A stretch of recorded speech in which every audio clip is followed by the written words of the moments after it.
Welcome to Indie Corner After Dark, where we not only talk about all things independent comics, but everything comics. I'm Mikey. I'm Seamus. And today, people, we're back again another episode of the Indie Corner Podcast, episode number 43. Bro, 43, Seamus. We're almost at 50. We're almost at a milestone number again. That's crazy. I think Right? we should actually do something special for episode 52, just because I think that just has more comic significance, you know. No, for sure. We gotta do something special. We need a cake. We need to get a cake. That'd be cool. We get a cake and fireworks on stream, and it's the last stream we ever do. Yeah. That's once we hit 50, we've peaked, and then that's it. We don't have to do anything else. We're done. Yeah. We cancel the podcast. The channel will be deleted. Yeah, we get like it's like we get in syndication on YouTube. Honestly. But yeah, people, back in again, episode number 43 for you. And yeah, this one, it's kind of a maybe we've done this before on the podcast, but this is gonna be more comic book focused, so like not really talking about any TV shows or movies, just simply just a nice little comic book catch up with a little bit of comic book news sprinkled in. So yeah, it's gonna be a good time. It's gonna be a good time. And yeah, thanks Seamus, of course, as always, for coming through. I had no one else to think of to do this with me, so It's just me. I'm the only one who's not doing enough in life that I'm free all the time. Oh, don't say that. You're doing enough. You says the one who just made a bunch of bread today. Like, come on now. Oh my god. I don't want to talk about it. I don't even want to talk about it. Well, people, before we get started, if you haven't already, please, if you're new to us, please like and subscribe. That would be much appreciated. And yeah, so we'll get right into it. So Seamus, all right, first things first, bro. I got two topics just to start us off. But yeah, listen, bro. We are fans of Top Cow, right? We know Top Cow, the Image, one of the Image Studios, run by Mark Silvestri, so they do Witchblade and Cyberforce and Aphrodite 9 and and a book called The Darkness, which is one of my personal favorite indie comic books of all time. And obviously, they're doing the Witchblade reboot pretty much has been out for the past ever since last year, which we've been reading, and we'll talk about the new issue that came out recently. But we've been waiting patiently because we saw a little bit of the Darkness tease in there. Did we not? I don't know if you noticed it. We have recently, at least. Our boy Jackie's been back for a bit. Yeah, but for sure, and he's been great in the Witchblade series so far. But I don't know if you heard, but I think we're gonna get some new Darkness books pretty soon. I don't know if you heard about that, bro. But people, if you haven't already, so the first topic is that the Darkness comic is coming back with a new number 1 that's coming out in December of 2025, and I am very, very, very, very excited about this. There was a press release for it literally I think 2 days ago. So let's let me get the article out real quick so we can just take a look at it. But yeah. For Seamus, Alfred, what do you think of this announcement, bro? What do you think about this Darkness reboot? While I get the article up. Man, it's so nice to have back. It's so nice. I know. Boy Jackie's, man. You know what's so funny too? I was just playing the Darkness 2 on my PS5 yesterday because I got PS Plus and I was using that to play that. Does the multiplayer still work? No, they shut the servers down, man. Shit. I couldn't believe it. Okay, because I remember that was one of the best parts of the Darkness too. But yeah, this is an article coming from Apt Comics. But yeah, the Darkness relaunches in December 2026. Oh, I thought it was 2025. Okay, never mind. Unless this is wrong. They made a mistake. It's supposed to come out 2025. They're liars. But yeah, so Top Cow Productions and Image Comics are resurrecting one of their most iconic series this December with The Darkness number 1. The new ongoing relaunch sees original co-creator Mark Silvestri to return to the franchise alongside artist Ed Beans, who's known for Birds of Prey, Justice League of America, for a fresh era of Jackie Estacado, the mafia hitman turned wielder of supernatural power. Yeah, I said for Silvestri, this marks a long-awaited homecoming. The Darkness, quote, "The Darkness has always been one of my favorite characters, and I've wanted to come back to it for a long time," he says. Fans have been asking for years when Jackie would return, and now we get to deliver something truly special. This is going to feel familiar, but it's going to take you places you've never been before. So yeah, it's pretty much. I'm not going to read the rest of it here, but he says this is a nostalgia trip and also a reinvention. So we're going back to what made The Darkness such a hit. It's grit, it's danger, it's sense that power always comes with a price, but this time we're turning everything up to 11. So yeah, hearing from that, man, I'm looking forward to it. I'm looking forward to it because like I don't know if you remember when like they made a Witchblade series around like 2018. It was like a complete reboot, different character wielding the Witchblade, and they announced the Darkness series to come out around that time. So I thought they were going to be doing the same route, like instead of having the Darkness be Wilder be a new character, not Jackie Estacado. But yeah, no, it's nice to see that. Yeah, along with the Witchblade relaunch, they're just gonna continue the story with Jackie because he's appeared in the Witchblade, the current Witchblade series, and yeah, it's gonna be familiar yet new, according to Mark Silvestri. So yeah, bro, what are your thoughts on that, bro? From hearing those statements. I'm excited. I am excited because yeah, it just the Darkness games were like. I played those when I played like the PS3 demos back in the day of them. And then I got the full game. And I didn't even know at the time that it was like it based off a comic book or anything. So I only found out about the comic in like 2013 or 14. And then I started reading it. And then I was like, oh yeah, this is good. This is fun. So to see Jackie back in a comic after all this time is really... I'm very excited to check this out, and having Mark Silvestri back, like writing Jackie, that's just... I'm very excited. I think it's going to be great. Yeah, man, and the thing is, me too. I got into the Darkness first with the video game. Like I played like I didn't never really own the Darkness games. I've just played the demos on repeat, so because I love them so much. So, but yeah, with the Darkness 1, the Darkness 2, still waiting patiently for the Darkness 3. Mark Silvestri, top cow, like. Get on that, please. Like we that's the game we deserve. Because the way it ended, like the way that the Dark 2 ended, like I was like, bro, they like how can they not make a game already for a third one? I mean, but yeah, man, it's gonna be good to see Jackie back as the back embracing the role of the Darkness now. Continuing off with the Witchblade series, it looks here in the background too in this new with the cover, like he's gonna be interacting with the Angelus, so that's gonna be dope. But yeah, man, I'm looking forward to it, man. I need this book back for sure. And they got some covers. They got some covers here. Hopefully they'll load. But yeah, this looks sick. It's probably an alternate cover by Ed Beans. There's obviously clearly that David Mack. I know David Mack anywhere. He's one of my favorite artists. With an Angelus cover. Blank. Yeah, okay. All right, yeah. I don't know if they released any previews.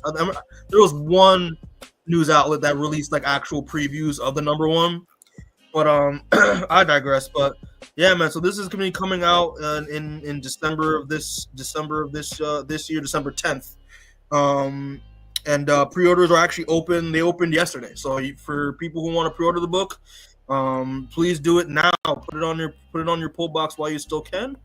And yeah, I'm definitely gonna be doing it. So yeah, this is thumbs up, thumbs down. This is a thumbs up. This is a double thumbs up for me. I'm with yes, it. sir. But yeah, all right. So I guess we can safely just move on to the next topic.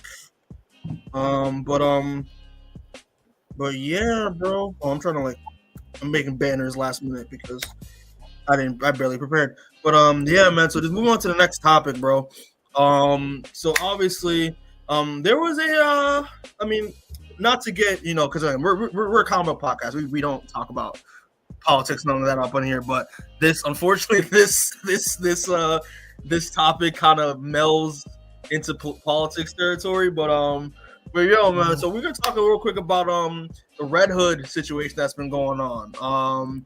But yo, so people that don't know, there was an upcoming Red Hood title. I think the number 1 came out like last week. That was everyone was that like I knew about for a while, and I was like, okay, like seeing the artwork and stuff like that. I was intrigued by it.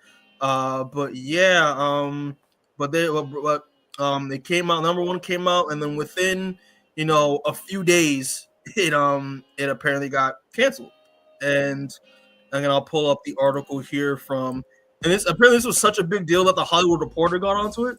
But yeah, so the Red Hood comic book series, as of right now, has been canceled. So there'll be no more number one. So only number one is out, and number 2 and 3 have been canceled. And this is the book that is written by Gretchen Felker Martin, and yeah. So the reason why the book got canceled is due to I believe it was not Twitter, it was Blue Sky.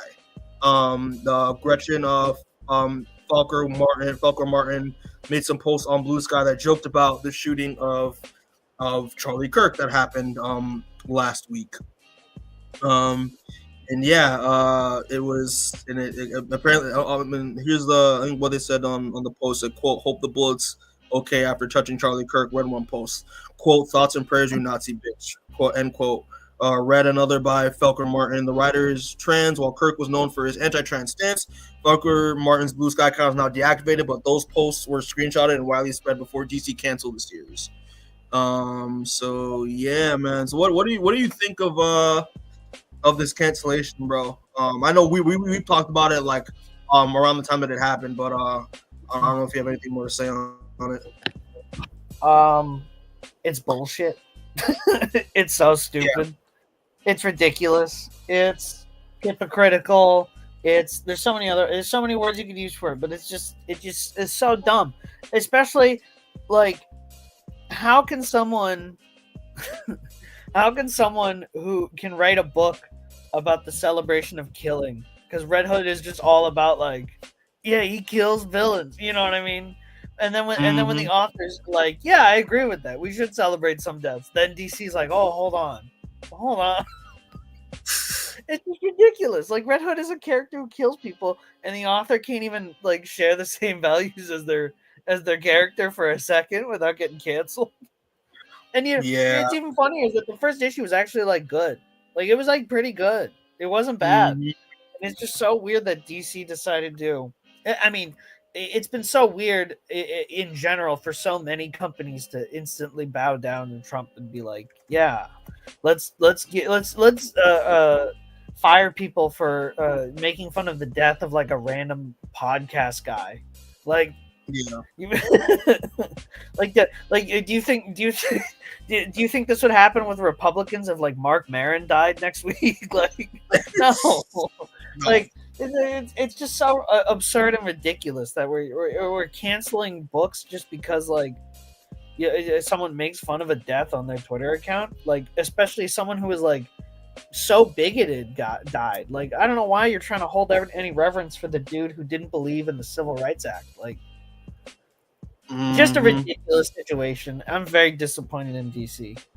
Yeah, and to follow up with that, I'll read this quote from DC from the Hollywood Reporter article. It said, quote, at DC Comics, we place the highest value on our creators and community and affirm the right to peaceful individual expression of personal viewpoints. Posts or public comments that can be viewed as promoting hostility or violence are inconsistent with DC's standard of conduct, end quote, a DC spokesperson said in a statement to the Hollywood Reporter. But yeah, I think it's messed up, especially because like issues 2 and 3 were already worked on. And I know I forgot to mention Jeff Spokes, who's the artist on the series. So I feel like it's kind of, I mean, I feel like it's extremely unfair, not just because of a writer expressing her free speech online, that it not only results in her getting canceled, her book canceled, but also it affects the whole creative team. So now it affects the writer. The affects the writer, the inker, the artist, the editor. Like those are bags they're losing. So like it's I think it's very unfair. I honestly, I think I told you off camera a while ago that I think it's just best if they continue to ghost produce it and then just drop it as a trade, like in like a year or so, so that they can still get paid for the amount, for at least to get paid to finish the arc, and then then just drop the trade. I just like I think they fucked over the artist, they fucked over the letterer, they fucked over the colorist, they fucked over, they fucked over all these people because right wingers are now the loud and whiny group. Like it's just like fucking stop, man. Stop. Yeah.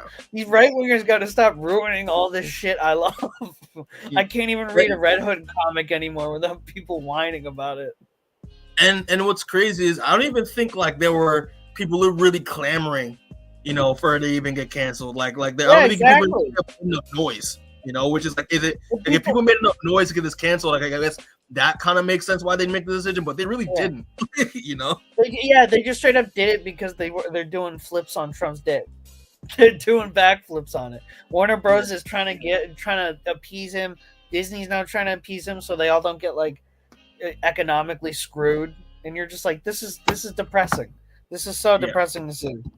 It is, but comment. Let's see here. Say what's up. Oh, this is Kevin. What's up, Kev? It's my boy Kevin. He's awesome. Yeah, bro. It's just it sucks. And it just sucks. Like that's all I gotta say. It just sucks, and kind of, especially due to like other recent events of people getting canceled and dots and all that stuff. It's kind of really upsetting that like this free speech is just being like literally like attacked and persecuted, and it's doing it to comics, which is bullshit. So, but yeah, bro. Anything else you want to say on this before we move on? No, I'm good, dude. Yeah, it's just so like. Yeah, and just as an added note, I know for a fact that DC said that comic book stores that have extra copies of issue number 1 that like haven't been already sold, stores were allowed to send them back for credit. So at least like they don't get extra. So like it's it is what it is. But what can you do? But we're not done talking about Red Hood. So now we're gonna be just out that we know about the controversy, and Red Hood number 1 did come out, so we have something to look at. We're gonna be giving a review for Red Hood number 1. So because I read I read it today, along with a bunch of other books that I had to catch up on reading. But bro. So like off rip. Red Hood number 1, written by Gretchen Felker Martin with art by Jeff Spokes. And Seamus, what do you think of issue number 1? I thought it was good. I thought it was good. That's what's so funny about it. Is like it was actually not bad. No, like I know some of the interviews Gretchen Falker Martin gave did not sound good, and I was also apprehensive because those interviews just sounded like they didn't understand the character at all. Yeah, and I was just like, oh, that's not good. But then reading this, I was like, oh, they actually kind of do get it. Interesting. And I just thought it was a nice little setup. It was a nice little, here's where Jason is, here's what he's doing. Like, here's his, you know what I mean? And it was just a nice little setup that I was like, oh, that's exciting, including Huntress and everything. Mm-hmm. I mean, for me, it was like, I'm not really a huge Jason Todd fan, but like I'm a big fan of Huntress, so I saw her on the cover. I was like, yeah, I'm gonna check this out. But it was just cool. It was just like it was just Red Hood in a new town that's like kind of modeled after New Orleans, and him just solving a series of like murder, police murders and suicides. And that's pretty much the start of the book. Like it was just like the hint of like this introduction and the introduction of like this mystery that Red Hood and now Huntress, who gets involved even though Red Hood doesn't want her to be there. They gets involved in this plot, finding out like what's going on, and the book ended on a cliffhanger, which was like damn, But I thought it was cool. I actually like. I don't know how about you, because like the whole recent stuff they've been doing with Red Hood with Red Hood Outlaw and all that stuff, I just wasn't vibing with, because I was like, I don't like the way it's just the look of it. Like the costume looked like trash, and just like the way that the story was heading after Red Hood and the Outlaws, that great run that had Artemis and Bazaar on it. I was like, it's not for me. So I just stopped reading Red Hood. But I saw this, saw the art. This is my introduction to Jeff Spoke's artwork. I think his artwork is incredible. It reminds me a lot of Grayson, Yeah. that type of vibe. And I saw the new costume, and I was like, this costume looks better. So like, I'll check it out. It has Huntress in it, and yeah, this issue was cool. I thought the introduction of what's that new heroes that dude's name, that like Zorro type looking dude? I forget his name, but oh yeah, Rouge. No, I think something like that. Something similar.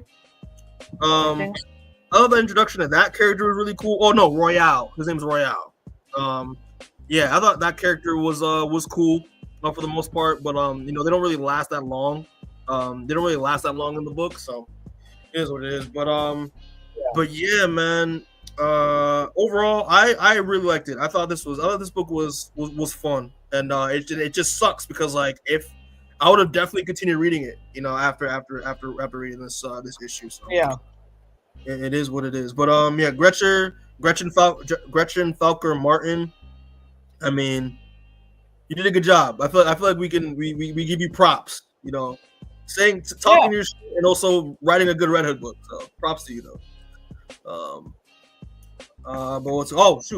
New comment. So shout out to our boy Kayshawn.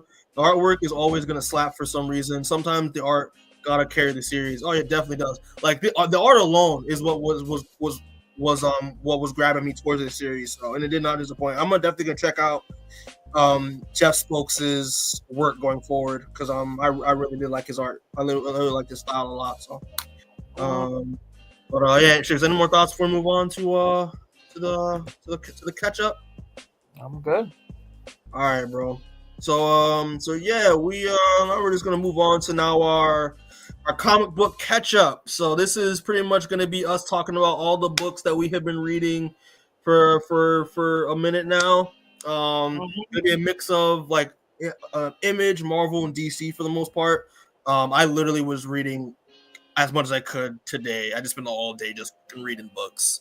So yeah. So I have a presentation with all the books that I've read. Seamus, just chime in on anything that you want to talk about that I didn't read because these are all the books I've read. Yep. Yeah. So we'll just get it started real quick. So we'll just start with some Image titles first. That is because I don't think there's gonna be much on here, but yeah. So I'll start it off with comment. So welcome to the TED Talk. Yes, sir. Yes, sir. This is our comic book TED Talk. Why you should read the books we read, because we have impeccable taste. So, yeah, we'll just start off with Image right quick. And the books that we got here first, we'll start off talking about the Witchblade series. The Witchblade series, written by Marguerite Bennett with art by I think like Julian Cafaro is his name. But I read Witchblade number 14, and 13 and 14. This series is good. Like, if you're a fan of like the 90s, 90s Top Cow Witchblade, this series so far has not disappointed at all. Sometimes it's just I don't know about you, Seamus, but like when it comes to with this series, it could be it's dense as hell. Like they pack a lot of stuff in each issue that's like a little bit hard to follow at times. So you gotta like reread it. At least like you gotta at least reread it a second time. But man, that last issue but not just to talk about, we're talking about 14. 13 was amazing. I loved the stuff with like the final showdown with the antagonist, who his name, I always forget his name because it's like it's I always forget his name, but the antagonist of the series. But that fight that they had with her protecting Michael, who was her partner, and Sarah's partner, and the Angel, who's a part of the realm of the Angelus that is revealed to be like a healer. Like she can heal wounds when you're around, when you're nearby, when you're nearby her. And that final showdown where she gets her hand chopped off, which was crazy. But like but gets Jackie's help, because Jackie's like, I think when he dreams, he ends up in like the realm of the darkness. So like, and she ends up going into the realm of the darkness, and Jackie gives her a little bit of a power boost, and as well as the Angel. So she ends up fighting the antagonist with left arm with the right arm that's severed with the darkness, and then the left arm which is filled with the angel's essence. So she gets to fight this dude with light and darkness, and it's amazing fight. And she gets to if you see her from this cover, she gets a new costume, and a new variation of the Witchblade costume, and it is beautiful. I love how they incorporated the hair with it too. Like I think this looks amazing. But yeah, issue 14 pretty much starts off with this her just it's like, now that the villain thwarted, the main antagonist of this massive arc is thwarted, and yeah, it's just Sarah solving a new case, and he pretty much just gets into more just supernatural crazier shit, and and just her now getting new with this new costume, she gets some new variations of like the Witchblade abilities, and yeah, it's really fun. I'm really am digging this a lot, man. It's good stuff. What do you think of issue 14, bro? I think if you've read it. Yeah, I did actually check it out. Surprisingly enough, I did get to it, which with how much I was reading, surprised. But Yes. I thought, that issue 14 was just like, I was already like, I was fucking with the series, and issue 14, I'm like, damn, this is like still good. This is still interesting. It's a start of like, kind of like, it feels like the prologue is over, and now we're getting into like the actual meat of the story. You know what I mean? Like the first couple issues were like not bad, but they definitely felt more like an intro of like, here's where Witchblade is at right now. Here's a reintroduction for everyone who doesn't, didn't read the original series, and now it feels like we're getting into like some actual like, all right, now let's open it up a little bit. So I've been enjoying it. Yeah, I really did enjoy issue 14. Yes, sir. Been a good so far. And yeah, man, it's a good time. So I'm definitely gonna continue reading it. But yeah, Seamus, you got over here. Yeah, because you said you've been reading Lost Fantasy, man. So we'll give us your thoughts on what you think of Lost Fantasy so far. I wanted to bring this book up because I've read the first 4 issues of it, and I don't really like it, but I think it's a book that people will like.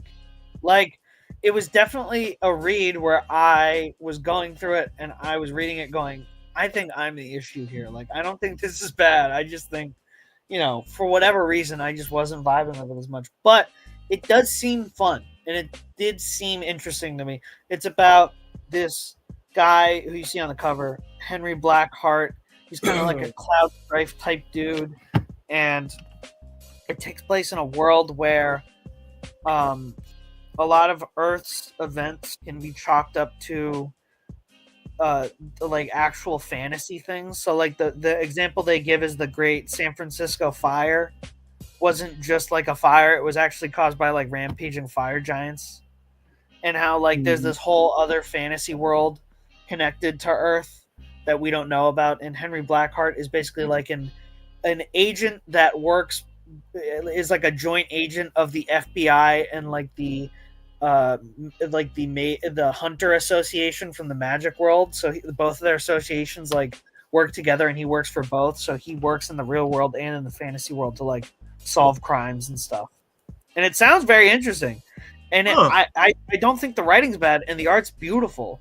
I just was reading it and I was like, this isn't really hitting for me, but I think it would hit for other people if they read it. I do think it is good. I just don't think I was vibing with it at the time of reading it. But it was a very interesting book. I was interested, and the world building was very good. But yeah, so I'm more just saying, can someone else please check it out and report back to me whether or not it's fire? Yeah, that's hilarious. I mean, I've been seeing it around, but I just haven't got a chance to pick it up. But I mean, listen, I mean, maybe it might be the book for me after hearing that description. And I hear Kayshawn was saying on the comments, he's saying that Lost Fantasy looks interesting. I've been on a fantasy binge as of late, so I might check that out. I mean, listen, man, you may enjoy it. Yeah, I just saw the covers. I'm like, these covers are cool, especially because I remember seeing the first issue's variants are like homages to different video games. Like they had like a Kingdom Hearts variant. They had like a Metal Gear Solid variant like this. So I was like, this is cool. I thought it was gonna be like game related, it feels very video game-y, but it's not really connected to that too much. It is just like a straight fantasy book in our world. I got you. But yeah, man. Any more thoughts you want to say before we move on to the next books? No, sir. Alrighty. So all right, just to move on. Next batch of books, we got Tin Can Society, which is a book I read last year, and it was supposed to be on my best list of books of last year, but I forgot to put it on there because this book is incredible. But yeah, man, I haven't read the latest issue. I just caught up with I just been catching up from what I've missed because I'm like a few issues behind. But yeah, this is pretty much like I think I did do a YouTube short on it. I did do a YouTube short on it. So if you want to get the rundown of what the series is about, I did a YouTube short on the channel for it. But yeah, I mean, pretty much just the gist of it. It's pretty much is one of the a superhero who I'm forgetting the name of, but he's kind of like an Iron Man type character. He's found murdered, and pretty much his best friends who he's grown up with are pretty much taking upon themselves to figure out who killed him. And it's really, really good. And I was reading issue number 5, and because I think there's 8 issues out, and they pretty much set up potentially. They pretty much give a little tease on who maybe be behind the murder of the superhero slash friend. And it kind of blew my mind a little bit. I was like, damn, I did not see that coming at all. But yeah, this is definitely an amazing book, and it's pretty cool. It's like it's a nice, cool little murder mystery, as well as kind of in a way, kind of like the Goonies. It gives me like Goonies vibes in terms of like it's a bunch of friends like reconnecting again, and it's like, yeah, it's really, really good. I highly recommend it. But yeah, if we ever do for next year's video for the best and worst of 2025, it'll definitely be on that list for sure. This book is amazing. Seamus, have you checked out Tin Can Society after I talked about it? You've been pestering me, and I know it's on my list. I'll get to it, I think, at least before the end of the year, but I haven't got to it yet. All right, yeah, no, listen, man, it's there, it's waiting for you. I know you'll love it. So, and Seamus, you want to talk power fantasy? I know, Kayshawn's ready. He's like, the power fantasy. This is definitely the episode for me. Yeah, absolutely. Yeah. Sir, I love the power fantasy. I love this book. This book is so fun. Thanks to me, because I was the one who read it first. I was the one who read it first. I was like, you gotta read it. I can't have shit in this house. Yes, I can't even talk about a book I like without. That's mine. I gave that. This was my like 3rd best book of the year last year, and I was like, you gotta read this, and you read it, so you're welcome. I did read it, and now I'm ahead of you. Isn't that crazy? You're ahead of me now, so like, listen, we can both. This is fun. This is good. I'm enjoying it because it really isn't about like making all these overpowered characters and then making all of them just have continual petty grievances with each other is so fun. It's just so fun because like all these people can destroy the world in like a flick of their finger, and they're all stuck just bitching and bickering at each other every issue. And it's just so ridiculously funny. And then just the character building with everyone and the world building of the new history now that there are these super powered beings on Earth was so interesting to me. And then tying it into that human aspect of each character, just still, despite like it's like they're all anti Dr. Manhattan except for one character. They're all like anti Dr. Manhattan, where they are the most powerful being, but they also are like the most human people because they are just like some of them are divorced and have like 3 kids, some of them are like just completely whacked out of their skull. And some of them are like Lux is just like Lux is just like, I love Dr. Manhattan. I want to be like Dr. Manhattan. I want to be emotionless and not and you're like, dude, come on. And Kayshawn was saying, it's like love, like, nah, is there a bunch of issues prior? Yeah, I think they're on like issue 10. right now, right? Well, yeah, 10 or 11, I think, at this point. Yeah, I've only read the first 4, and I was like, but I think this series is amazing. I mean, this is Kieran Gillen and Casper Wingard, and Kieran Gillen's amazing because I'm a huge fan of Die. Yeah, no, I honestly, like, when you remember last year when you said that Ultimates might like top Watchmen, I was like, I don't know, because like Ultimates is really good, but like this was giving me like, yeah, we're trying to like mollywop Watchmen, because yeah, you're right. I think I haven't caught up. I still stand by Ultimates being close to Watchmen, and I don't think this is close to Watchmen. I think this is great and it's incredible, but I don't think it's as industry changing as Ultimates is, you know, or like Absolute Martian Manhunter is. Okay, that's fair, but I do think that Kieran does a really good job of humanizing these beings of like immense power, because like a lot of the characters that are introduced here are like literally some of the most powerful characters like I've like seen in fiction outside of like Dr. Manhattan. So like it's really interesting the way he kind of like grounds them, like puts them down to earth a little bit, and it's really cool. But yeah, I'm behind this shit, but like I'm very excited to catch up on it. So and Crystal is saying, Chris, I don't think it's not Karen Gillan, not like the actress. It's Kieran Gillan. Oh, okay, we also do love Karen Gillan. We also love Karen Gillan, yeah, of course. But like it's just we love Amelia Pond. We love Nebula. Yeah, of course. Yeah. We love Ruby Roundhouse. But yeah, no, Kieran Gillan. It's spelled differently. I'm doing the full glasses push up. I'm actually someone. Oh man, but yeah, that's pretty much it. Any other comics that you want to talk about for Image, or any indie stuff at all, or you want to plug before we move on to DC? What I know there were some other ones that I've read that I'm good for now. If it comes up later, we'll bring it up. But I don't think there's anything else. All right, bet.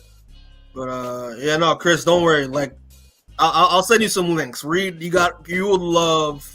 I think you'd love Die. Die by Kieran Gillan is an amazing book that we're gonna cover at some point. That is planned. But yeah, all right. So we'll move on to DC Comics real quick.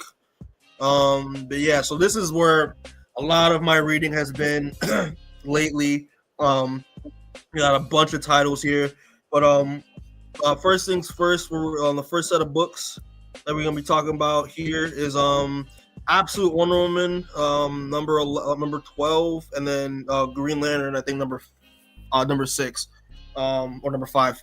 But yeah, we'll talk Wonder Woman first. We love Absolute Wonder Woman up in here. I mean, Kelly Thompson, Hayden Sherman, killing it.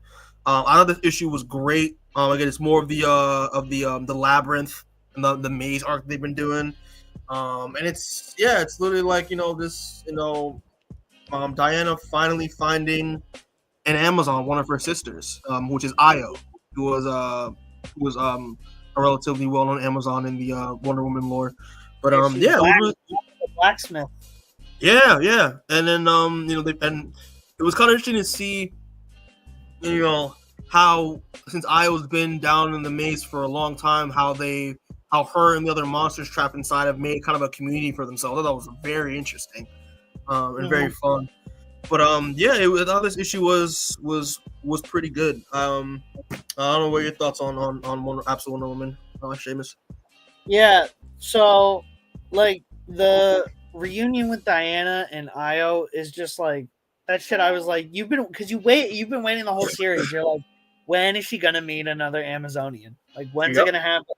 And then when it finally happens, it's just written in such a way that you're like, you really do feel like these are two siblings who were separated at birth. Like, they instantly are just down with each other, and the conversation they have about how they both can't believe they found another one of their people, and how they're so quickly in the issue have to be separated again, so that way Diana can stay behind and save the Minotaur while Io takes everyone and escapes out of the labyrinth.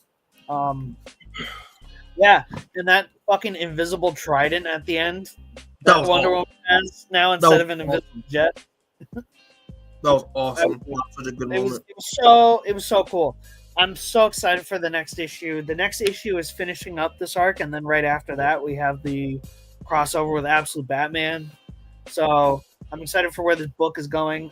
Kelly Thompson, I'm sad that her Birds of Prey is ending. It's ending. But I'm very glad. Yeah, it's ending in November, I think, with issue 28 they just announced. But I stopped reading it. I started reading, and I loved that book. I took a break from it to read other great. stuff. It's still great. I'm gonna be sad when it ends, but it feels like it's coming to like a natural conclusion. But yeah, I'm glad we're still getting some Kelly Thompson with this fucking Wonder Woman book because it is still top 3. No, it's definitely top 3 DC books for me. I'm loving Absolute Wonder Woman. Yeah. And Kayshawn was saying, he's like, I kind of wish this is how the original Wonder Woman should have been.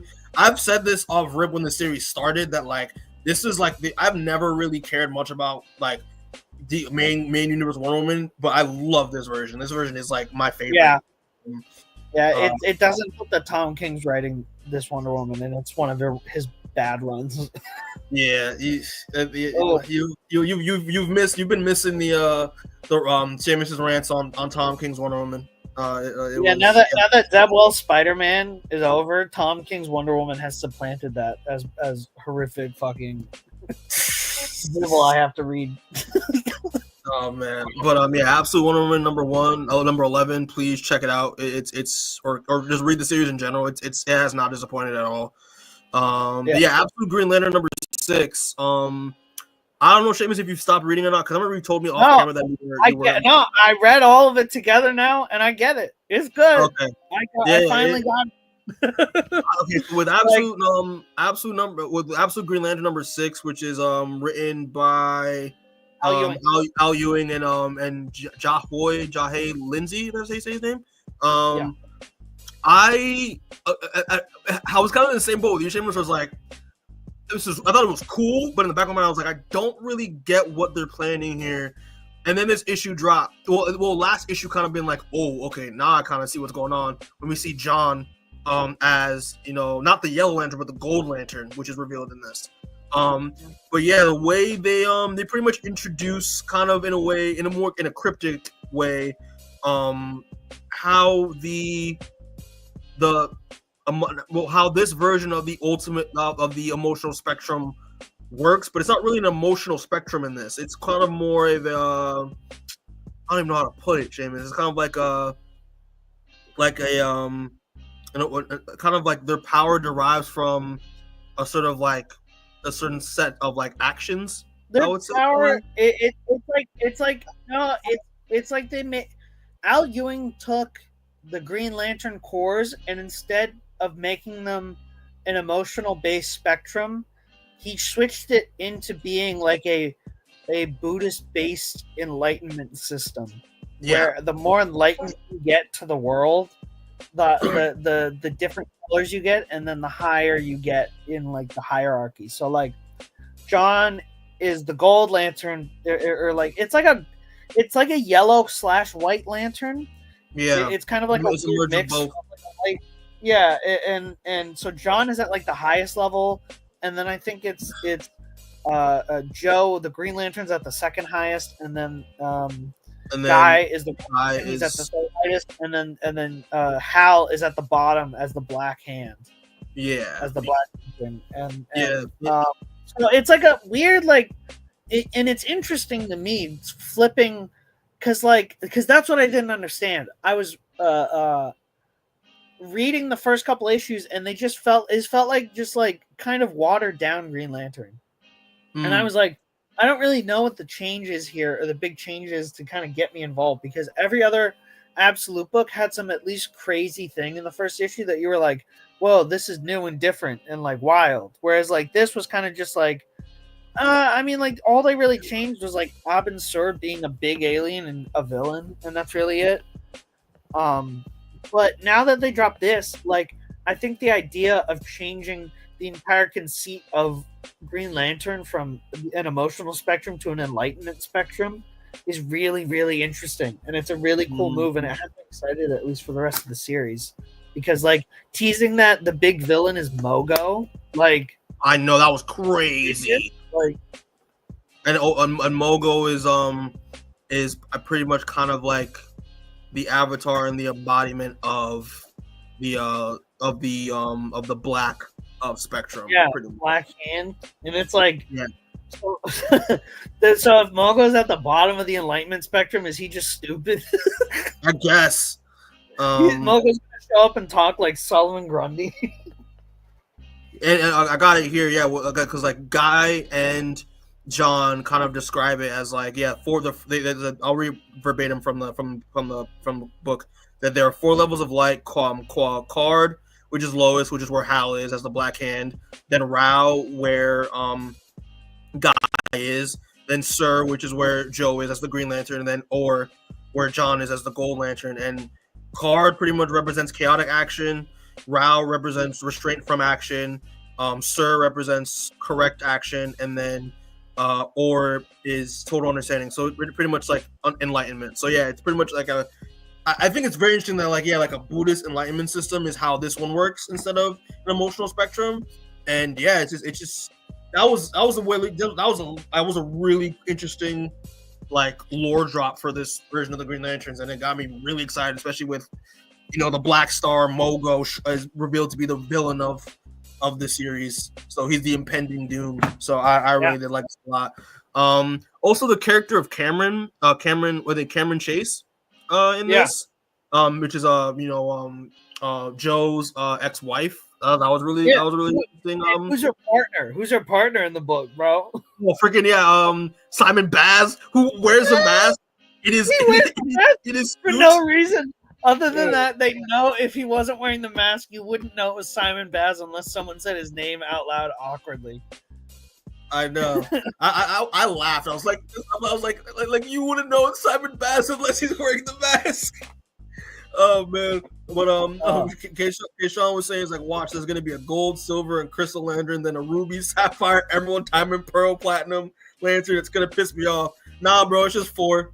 It's just 4 for yeah, they're not doing Steven Universe lanterns. Don't worry. Yeah. But yeah, man, I really dug this. Again, and the artwork I think is really good. Like Jahoy Lindsay does a really good job. Like I love that whole scene of most of the book is just Guy, Hal, and Joe and John just talking and just explaining like what's going on. And I think it's really cool. And John being the most enlightened one, he's the one who knows the most out of them all about what's happening. So I thought that was really dope.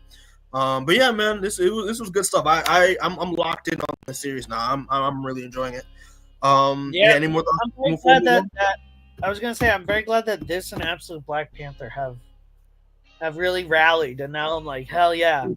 Mm-hmm. Yeah. Well, Black Panther unfortunately took a little longer to get there, but I digress. But yeah, man. So we'll move on to the next batch of books. Again, more Absolute DC books, but Absolute Batman number 12 and Absolute Superman number 11. We'll do Absolute Batman first. Absolute Batman has just been getting crazier and crazier the more I've been reading it. It is insane. Because again, I read issue 11 and then 12 today. Dude, like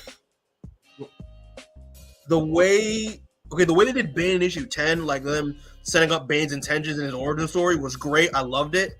But then that twist at the end where, spoilers, but Bane ends up going after Bruce's friends, so Oz, Harvey, and Eddie, Nigma. So I was shocked to see that, like, no, he transforms them into the characters they're supposed to be really fucking quickly.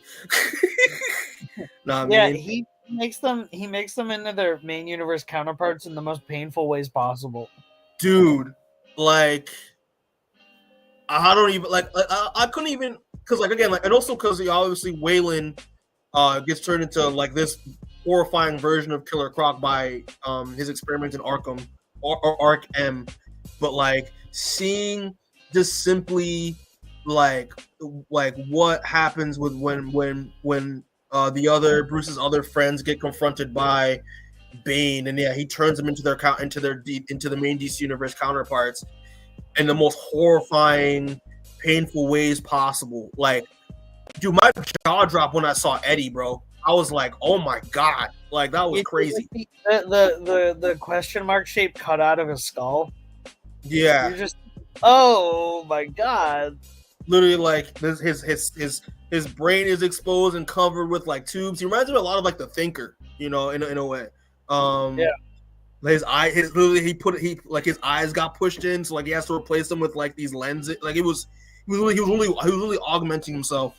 And that was crazy. Yeah, Oz got fucked. Like, wow. Dude, Oz is arguably in a worse state than when he was in the main DC universe, just because he's now like horrifically deformed instead of just slightly deformed. Yeah, and like the way they even said, because in issue 11 they acknowledge how how Bane differs from the main DC universe is that Venom allows Bane not just to get stronger, but he can control every muscle he can control the size of his muscles at will, and also it expands his mind. So he pretty much has extensive knowledge on pretty much anything. So when he came after Oz, I love how they said that he broke every bone in Oz's body, but to a point where like but in a way where he didn't damage any vital organ, so he would still be alive. That was crazy.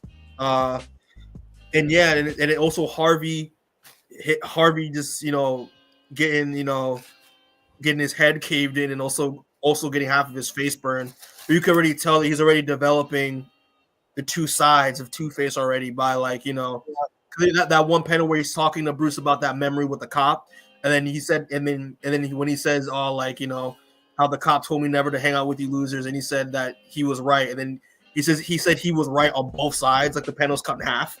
I was like, yep, he's already dissociating. I thought that was great, but Yep. Yeah, it's kind of interesting. Like now that Bruce kind of like is blaming himself for all of this. What happened to Wade? What happened to Harvey, Oz, Eddie? I thought it was a really interesting like personal dilemma for him. I was gonna say that Scott Snyder's putting him through the ringer early, which makes me interested to see what he has in store for him. But I also feel like Scott Snyder kind of just like my man kind of blew his load too early. I'm gonna be honest with you, because like when he introduced the Crime Alley gang, like you kind of already knew it was gonna go wrong at some point, but you weren't quite sure how, and you weren't quite sure when. And I thought it was going to be slowly and gradually, one by one, they'd all start, falling, like each arc. So to do it in one arc all together, I was kind of like, whoa. Whoa, you're telling me Bane created all these villains now? It's just Bane? Like, and you're going to then try to set up Bane as not the main villain of the book, but it's like that weird demon Joker we saw revealed today. Yeah. It's not bad or anything. I just feel like we could have gotten some more use, and I think I would have had more fun if I just had more time with Batman hanging out with his friends, because I think that is like a cool idea. Oh yeah, for sure. But yeah, we'll see. Yeah, I feel like all this stuff is happening. I do agree that all this seems to be happening a little fast for Bruce right now. But yeah, obviously that issue ends with now us. We've seen covers for, so we know what she looks like. But Selena now coming in this version of Selena as now this version of Catwoman. So we'll see how that works out in the next issue for sure. Is the next issue where Bruce is gonna be fighting those white supremacists or no? Because I remember we remember waiting for that annual. No, it's not next issue. That's the annual that's coming out in October. Okay, all right, just making sure. But yeah, man. Overall, yeah, Absolute Batman is just getting nuts and nuts and nuts. And I think I have the photo here, but should we mention like the whole look, like the whole like reveal, like what Joker's gonna look like? Yeah. I mean, it's an official cover they released today, so yeah. Okay, yeah. I'll put that on real quick. Yeah, we did get a look at what Joker is going to be looking like in the Absolute Universe. Terrifying. I mean, again, I'm not surprised that Snyder and Dragotta are going to be doing a monster route with Joker, because they pretty much made everybody else monsters in this anyway. So, just continuing that trend. But I think he looks like terrifying. I don't know anything about it. Scott Snyder does like making Joker a eldritch horror, which I think is very cool. But yeah, I do like how this whole covers like a reference to the original Joker card, even down to like the weird devil Joker tail that the original Joker card, which I think is super interesting. It's a very interesting design because like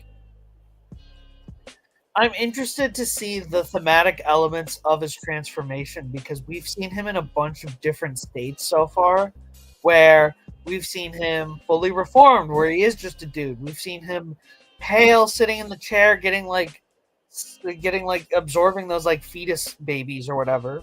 Mm-hmm. And you know what I mean? And now we've seen him full transformation. So I'm interested to see like what causes his transformation, what the transformation means like thematically wise in the story, whether or not it's going to be like a signifier of any kind of, you know, change or anything related to him being a billionaire as to why he's this way or whatever. But Yeah, I think it's a super cool idea, and I know Scott Snyder's going to kind of hit it out of the park when Joker comes up. I'm kind of hoping that like this change isn't like something that's permanent. I kind of think it'd be cool if you could just change it in this form at will. You know, there's going to be some cause for him to transform, and it's only going to be occasionally, so that way people don't get mad. They're never getting like real Joker. But yeah, I heard that it's going to be the next arc. It's going to go this Bane arc, then the Absolute Wonder Woman crossover issue, and then they're going to start this arc, which is going to be Joker and Absolute Scarecrow. Ooh, Absolute Scarecrow. I wonder what that's going to be like. So that it would be funny if this was just an Absolute Scarecrow like illusion or whatever. That would be cool. I would dig that as a way to tease Scarecrow. Yeah, that'd be cool. Keyshawn was saying like I feel like this story should have been for a video game. Are we ready for an Absolute Batman video game? I don't know if our minds are ready for that. We're getting the Last Ronin as a video game. I think we can go as dark as we want with these comic book tie-ins. That's fair. But yeah, man, I think this is gonna be cool. So I'm looking forward to seeing what Snyder and Dragata got cooked up with it. But yeah, all right. So just moving on. What was the other book I had? Oh yeah, Absolute Superman number 11, by Jason Aaron and Carmine Gian Domenico. Which I'm happy he's the artist. He's kind of the fill-in artist right now because I love Gian Domenico's art. I'm a huge fan of his.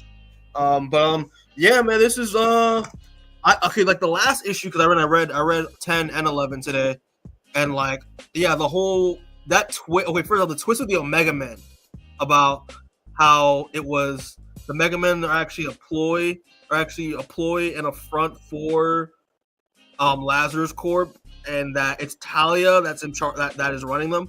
Oh, that was great. I was like, that's ridiculous. You know what that felt like? I was like, because the rest of that issue was so thematically good.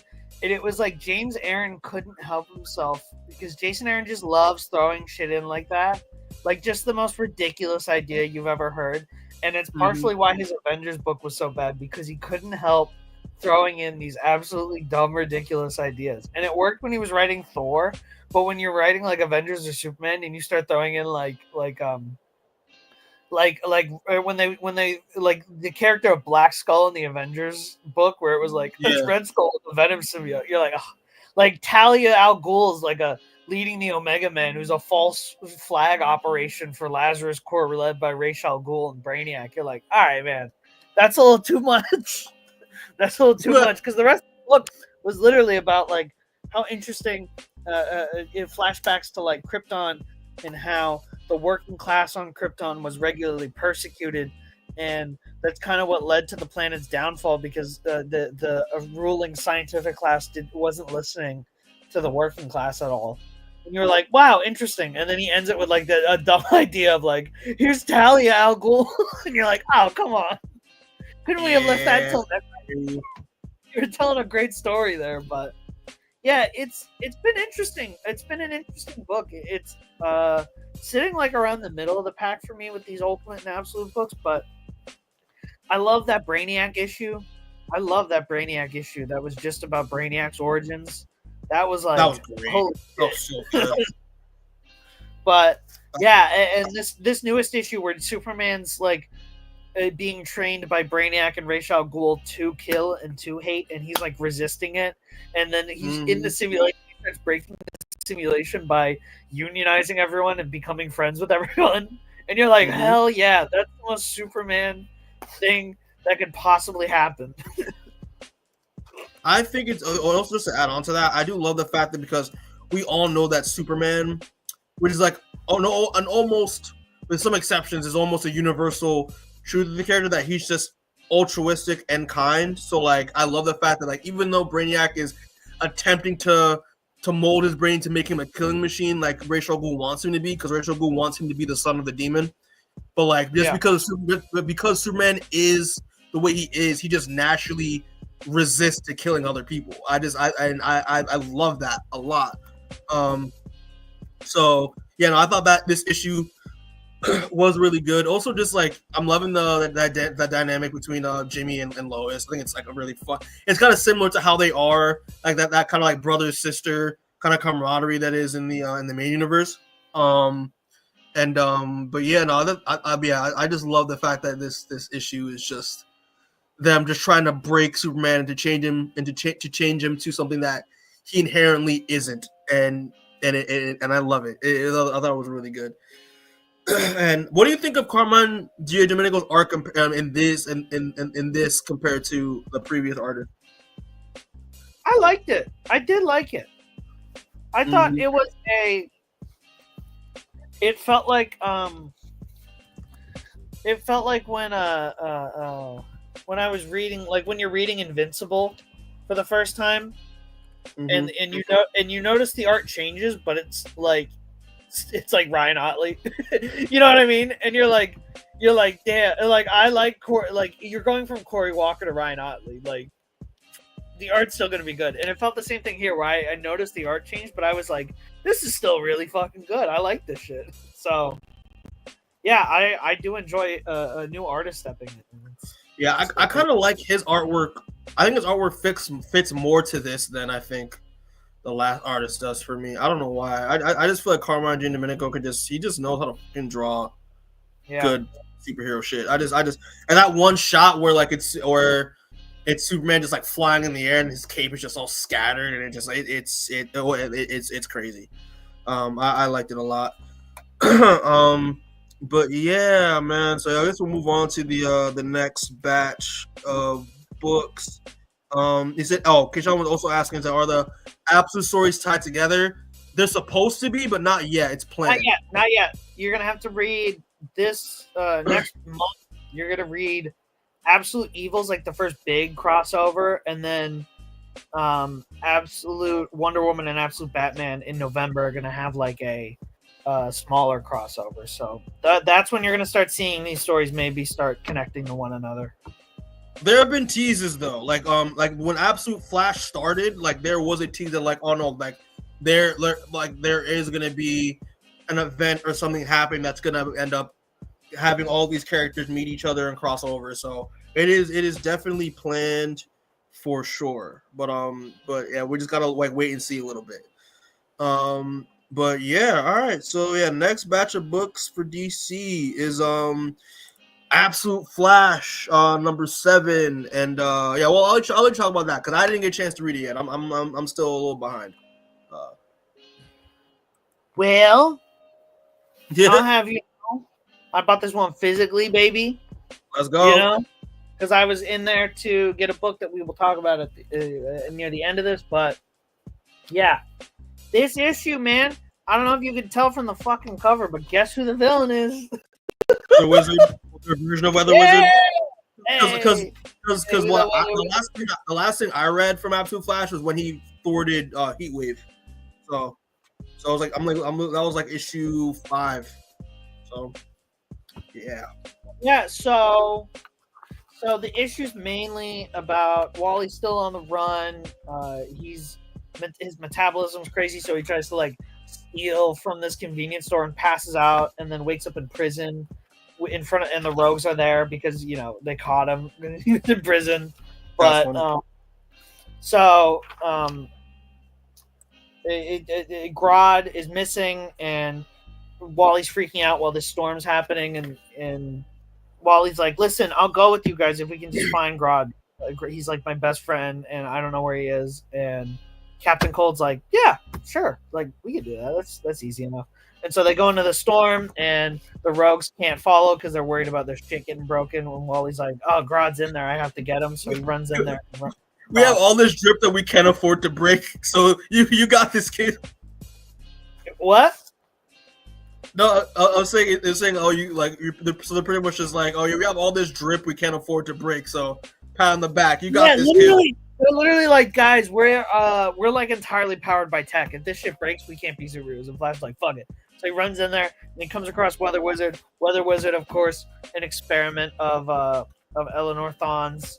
So she is like trying to get him back, and there's this flash to her threatening Wally's dad, and Eleanor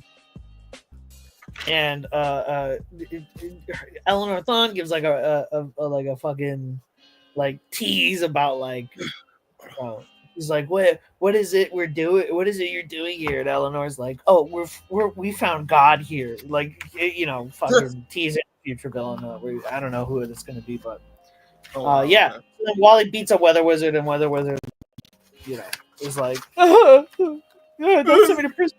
And then at the end, very interestingly enough, Wally's like, the rogues are gonna get him, and Wally's like, no, I'm not going back either. And the rogue's like, no, neither are we. You want to go rogue, kid? And so Wally joins the rogues who break off from Eleanor Thawne. That's awesome. Yes. So Wally becomes a rogue. That's great. So Wally joins the rogues, and I'm like, I love this shit. I love this shit. Yeah, it's a great issue. Like, you read it, it's fun. It's a great little setup for what's coming. I'm excited to read the rest of it. This has been Absolute Flash has just been a fun ass book. No, Absolute Flash is probably like my second favorite book behind Wonder Woman. I love Absolute Flash, dude. You not have Absolute Martian Manhunter on this list? I know. I told you I took a break from reading it. You know what, man? You could talk about it though. You could talk about you don't have the best Absolute book on this list at all. Because, man, it's the best Absolute book to you. I think it's good, but it's just not. It's more your cup of tea than my cup of tea. I'm sorry, you're dumb. I'm sorry, I'm sorry you were born, but it is objectively the best Absolute book. It's the best one. It's the most interesting one. It's the one that actually. It's White Martian part they introduced is crazy. I thought it was nuts. It's on par with Watchmen.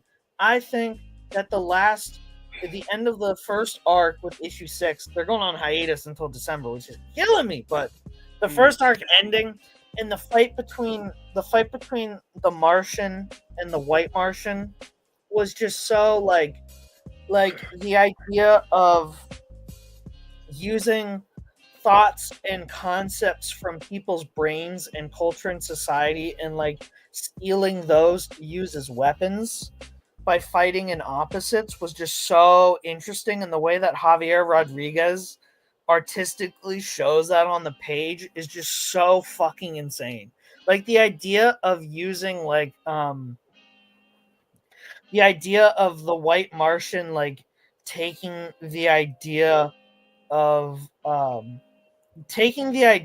like feeling stuck in life and not doing anything to try to slow the Green Martian down, and then the Green Martian taking the idea of success and accomplishment from this mother's head, and then using that to like break free from the slowness of the White Martian using that. And it's like ideas like that are clashing in the fight itself, while John is trying to run back to get back to Bridget and his son and save them. And it's just like, because John becomes infected with Darkseid after the Green Martian encounters Darkseid while trying to find answers to how to beat the White Martian. And the first half of the book is John being brainwashed, just repeating Darkseid is backwards, like a bunch, and then almost attacking his wife. But then he teams up with his wife, and then the Green Martian beats the White Martian. But then at the end of the book, you know how in the first issue you had to hold it up to like a light light, yeah. Do the same thing, but this time it's his son, and then in the back of the light source, when it shines through, it's the white Martian in his son's silhouette. So like Oh, his son wow. is the white Martian, and I'm like, oh shit! And they're taking I was predicting that. I was like, I had a feeling that would be the case. But yeah, it's the best absolute book for the themes that it's trying to tackle and the way that it expresses it on the page. It's just so fucking insane. Yeah, and Sean would say that his comic book store guy has been telling him that Martian Manhunter is the best absolute book, and he was surprised. But dude, again, I took a break from it, but because I read other stuff. But like I'm not gonna. Seamus is right. It is really good, but like I just was like I'm gonna. It's but for me it's like it's a lot. So I need like I need. That's why I'm like slowly going through it because it's just a lot of the issues are dense as shit. So I got That's but, so good. It's so but it's good though. I won't deny that. All right, so just to move on real quick, the last DC book that I have up here is Batman #1 by the GOAT Matt Fraction with art by the other GOAT Jorge Jimenez. This is the new Batman relaunch. For this is great. Like I haven't read a mainstream Batman the mainstream Batman line in a long time, but I had to read this because I'm like Matt Fraction is like one of my favorite writers, like top 5 favorite writers of all time. Yeah. Love Jorge Jimenez. Like Jorge Jimenez is an amazing artist, and it makes sense why DC has trapped this man for like over almost a decade. Dude, why is he so hot? Why is he so hot? He's too good looking, and I hate him because like how can you be an insane fucking artist and also look like the most beautiful dude alive? Like he literally looks like a model, and it doesn't make any sense. I feel like you listen, like I'm not saying that like everyone that works in comics is ugly. That's not true, but I feel like if you're at like model tier, like you're like we have to envy you. Like, no, I mean, like you can't. Like I think even other people in the industry would be like, Jorge Jimenez is so good looking. I don't know how the fuck he did that. Yeah, you can literally do that, and then also be like, dude, and then also be able to do that double-page splash of Batman gliding through Gotham with the sun rising. Oh my God, it was amazing. I was like, fuck you. Not only like you should be walking runways, dude. Not being this talented at comic books doesn't make any sense. It was such a great first issue, and it was so funny to see all those people bitching about Batman in the first line being like, people don't change, and then them going, that's not Batman. And I was sitting there going like, Matt Fraction is obviously setting up a payoff at the end of the book, guys. Let's relax. And then lo and behold, at the end of the book, the whole payoff comes, and you're like, exactly. Yeah, I thought this was really dope. The artwork is fantastic. The way they utilize like there's those little excerpts of like when Batman uses tech. I like that was really cool. The Batmobile design is like the sickest Batmobile design I've ever seen. It's dope. So good. And then I like the storyline with Croc regressing. With Croc, yeah, and him regressing. With Batman and Killer Croc, I was like, and Batman revealing his identity to Killer Croc, and I was like, oh, dude, this is so good. It was a bittersweet ending, and I love the fact they didn't end on like a big like climactic fight. It was just Batman having a heart to heart with Croc, who is changing, who is changing for the worse, and like is scared.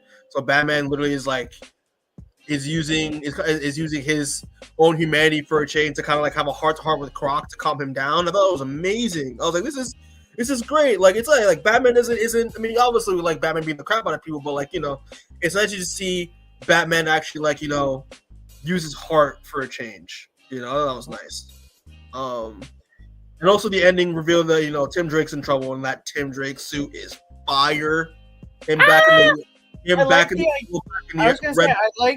like the idea of what Matt Fraction said, where he's not doing a long arcs. He's doing like single issue Batman stories for this whole run.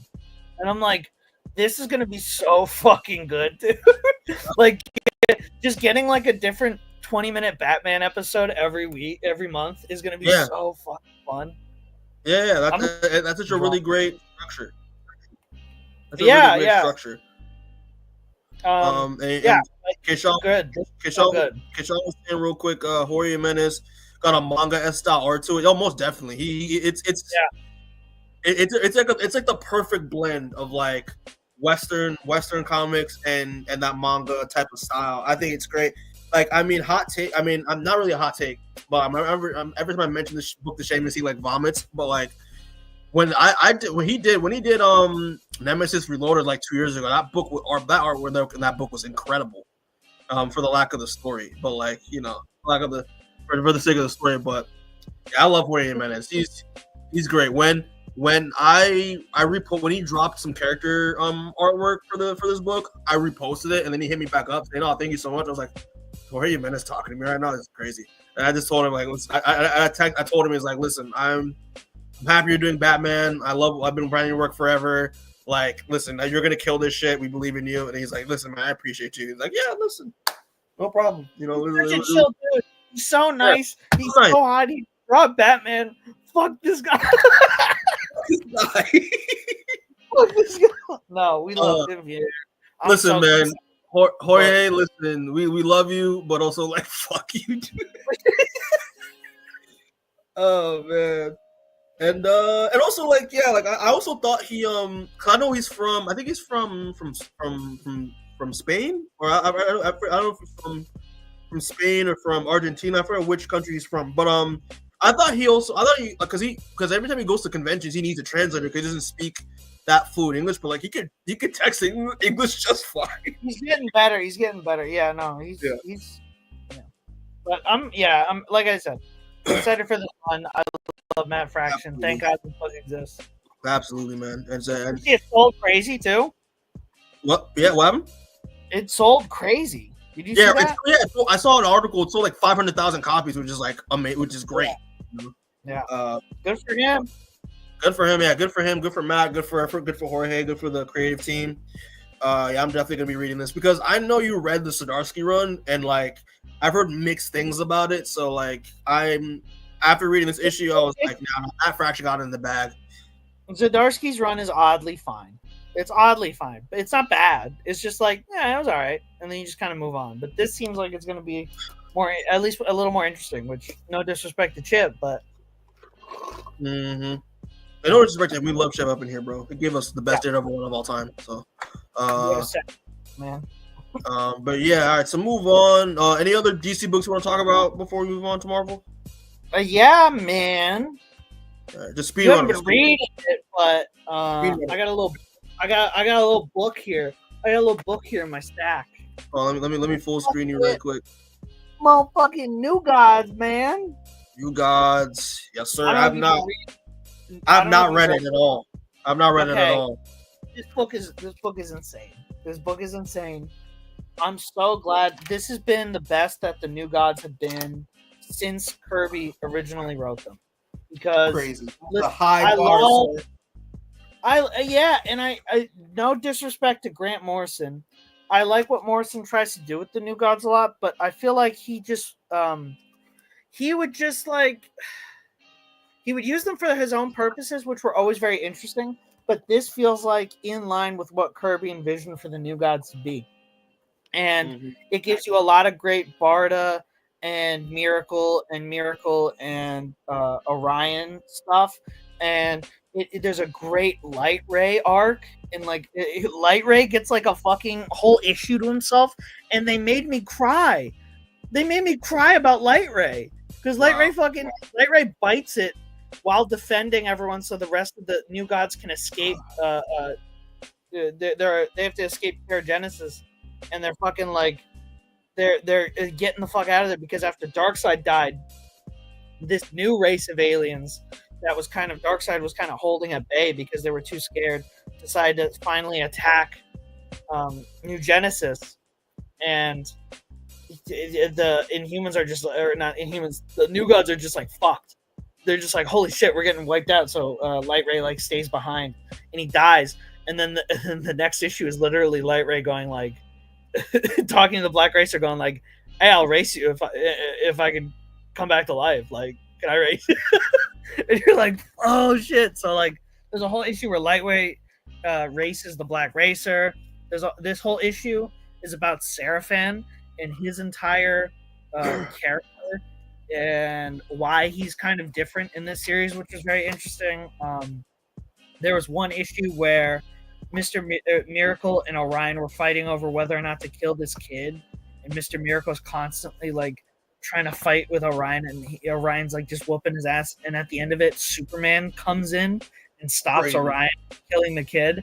And Rom V writes it in a way where you're not sure if Superman is just like a miraculous person who happened to show up at the right time, or if Mr. Miracle used his like power to escape anything to help escape the situation by summoning Superman. And you're like, fuck, dude. And it's just a very interesting and well-written book because Rom V is just really cooking, and he really loves the New Gods, which I think is really cool to see. But yeah, they're on issue 10 right now. It's super interesting and it's super well written, so I would totally recommend it if the New Gods are your vibe, because I think it'll make people new fans of the New Gods and really understand why like they're like a seminal team in the DC universe at large. But so this series will be like a good intro to newcomers.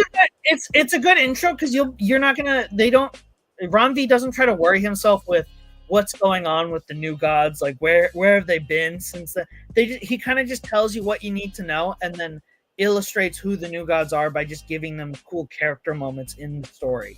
And then you understand who Orion is, what his deal is, who Mr. Miracle is. And I think so in that sense, yeah, you're gonna get a good introduction to who these characters are, and it's really fun. So all right, man. Yeah, so New Gods, and check that shit out. All right, so we'll move on to Marvel Comics now. And there's a good amount. I think I liked a lot of the Marvel stuff that I've been reading recently, so I'm really? happy to talk about it. Yes, I have. Really, the main stuff for me hasn't really been doing it for me, but I will say that the Ultimate line has been really cooking. That's what I was referring to. Like, there's only like one. There's like two. No, there's like two main universe titles on here that I was actually like that I've been reading, but the rest are all Ultimate stuff. But yeah, we'll just get right into it. So the first book we're gonna talk about is Moon Knight Fist of Conjure number 12. Off rip, I mean, listen, Moon Knight, Jed McKay, David Carbone, it's fire. It like this book is just stayed fire. Like, I mean, obviously, like, we are Jed McKay Moon Knight stands up in here. This was my Venge of the Moon Knight was my favorite book of last year.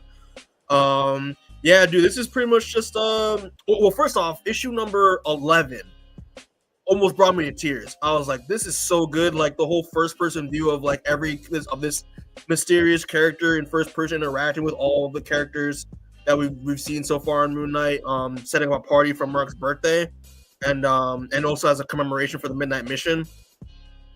And like I thought that issue was really cool, really good. And then them wondering where Mark is because Mark isn't really like a party person, obviously. But then this mysterious character go up to the roof.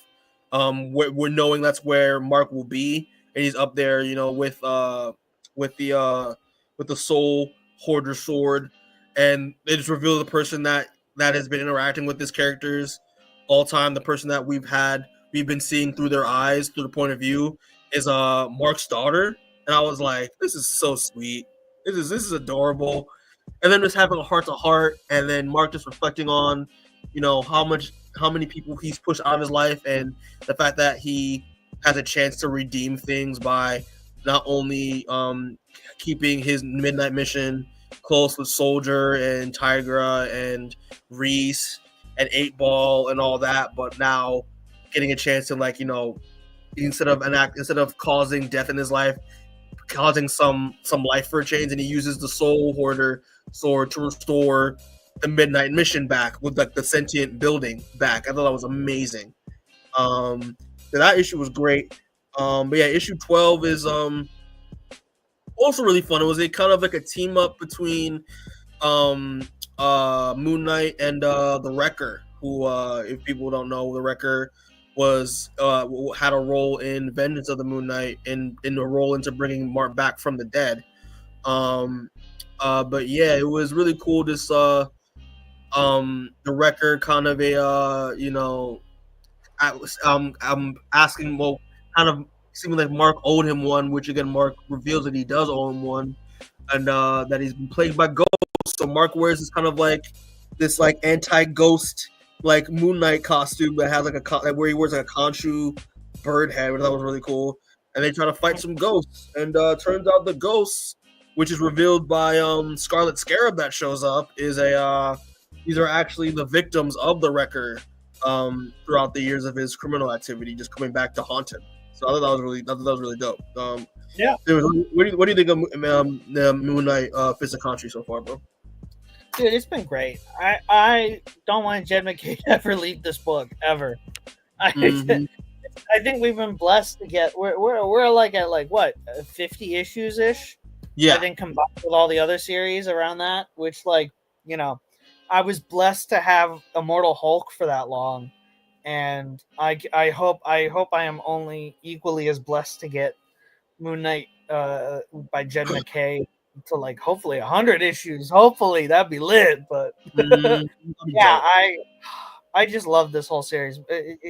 No one has understood Mark Spector or his close circle as well as Jed McKay has, and it's just always just such a good book. Absolutely, bro. I want him to do this book forever. He has to do this book forever, bro. Like I can't imagine anyone else filling his shoes. It's kind of the same way with Daredevil. Like I couldn't imagine anyone filling Zdarsky's shoes afterward, and Saladin Ahmed's been on it, and that book got canceled. So. It is what it is. But yeah, man, Moon Knight, Fist of Khonshu, that's a double thumbs up. It's phenomenal. The next one up is Ultimate Spider-Man Incursion number 4. We can talk about number 3. Number 3 I thought was a really fun issue because it was Miles now interacting with the Ultimate X-Men world of the Ultimate Universe, and thought it was hilarious because reading Ultimate X-Men, it's written in English, so like we just naturally assume that they're speaking English the whole time, but no, they're Japanese characters, so they're speaking Japanese the entire time. So the entire time, it's Miles, Nico, Minoru, and Maystorm interacting with each other, and it's them trying to figure out how to even communicate because they're speaking 2 different languages, and they have to use a mobile app to communicate with each other, and it's like that's really fun. And then we get introduced to Sunfire in that. Silver Samurai, that version of Silver Samurai, who is we haven't seen it all. I feel like this entire time, he's a member of the. So, but getting the reveal of Silver Samurai was cool. And kind of them also kind of cementing like Sunspot's father as like a really big like overarching antagonist for the book. I thought that was really interesting. And then issue number 4 is about now Miles and along with Maystorm interacting and facing off against Magic in Eurasia, so in the Eurasia Republic. So that was really cool. So yeah, what do you think of issue 4 of Ultimate Spider-Man Incursion so far?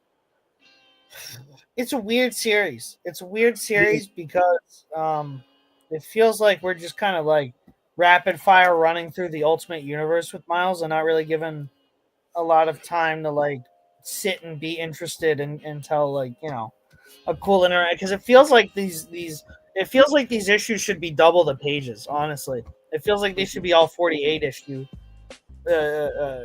books, but like it's not bad. It's just everything goes by so quick that you're like, damn, I would have really liked to see Miles interact more with like Peter and his son. Like it's just like quick little, and like it's cool that Maystorm is sticking around for more than one issue, which I think will help that. But yeah, it really feels like they were just kind of stalling for time because it feels like these next 2 issues are going to be tying directly into Ultimate Endgame with everything that's going on. So it's an alright book. It's not bad. And the whole mystery behind like Billy Morales like being kind of like the key to like getting the Maker released is interesting. But that's not true though, right? Because that's just what all of the Makers Council believed, just because the Billy had an otherworld signature like the Maker used to have, but it was only just because they both came from the same universe. You know what I mean? Yeah. I don't think he actually is the key. I think it's literally just like them all trying to just get one up on each other by rushing after something they don't quite understand, you know? Yeah, and I feel like I wouldn't be surprised if it's revealed that like it's Miles is the key because he comes from the same universe as the Yeah. Maker. So like, and obviously they're not paying attention to it. So like, you know, I think that's probably what's going to be going down. But we'll see when the last issue, because the last issue 5 is the last issue. So we'll see what happens with that. But yeah, so yeah, it is weird though. It is a weird book. I do agree. And also love the fact the entire time I was here is like I just want to go home. I'm kind of tired of this shit.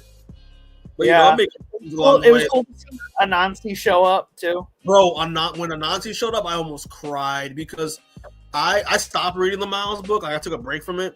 But I loved like that. One of my favorite parts about the Miles and Wakanda arc was Anansi. I love that. I love that part of the book and how Anansi made Miles his herald. Like just similar to how Black Panther is Bass's herald. So I thought that was great to see him, you know, give Miles a little bit of advice and encouragement because Anansi to Miles is like Anansi is a pain in the ass to Miles. So like having them kind of have a heart to heart that was a great moment. In the book. It was nice to see Anansi be like, "Hey man, I fuck with you a lot, but like, I'm with you. I'm with you all the way, man." And I was like, "Yeah, hell yeah." I'm like we're here, we're together till the end, brother. That was great. But yeah, man. So Ultimate Spider-Man Incursion, it's been okay, but I'm just curious to see how it's gonna end. All right. So the next set of books is Ultimate X-Men and Ultimate Wolverine. So yeah, Ultimate X-Men by Peach Momoko, and then Ultimate Wolverine by Christopher Condon and Alessandro Capuccio. I that's what I told you off camera that like Ultimate Wolverine. I was like, yeah, I'm pretty sure Seamus dropped this book. But yeah, man. What are your thoughts on Ultimate X-Men? Let's start with Ultimate X-Men, bro. Ultimate X-Men is incredible. I've been saying it since day one, and I've been vindicated because this last arc was incredible. I do like the final fight between the Children of the Atom and the X-Men. That was just so cool, and Kageyama coming back at the end after having that cry about how everyone forgot him and then killing Mr. Sinister. I was like, oh fuck, dude.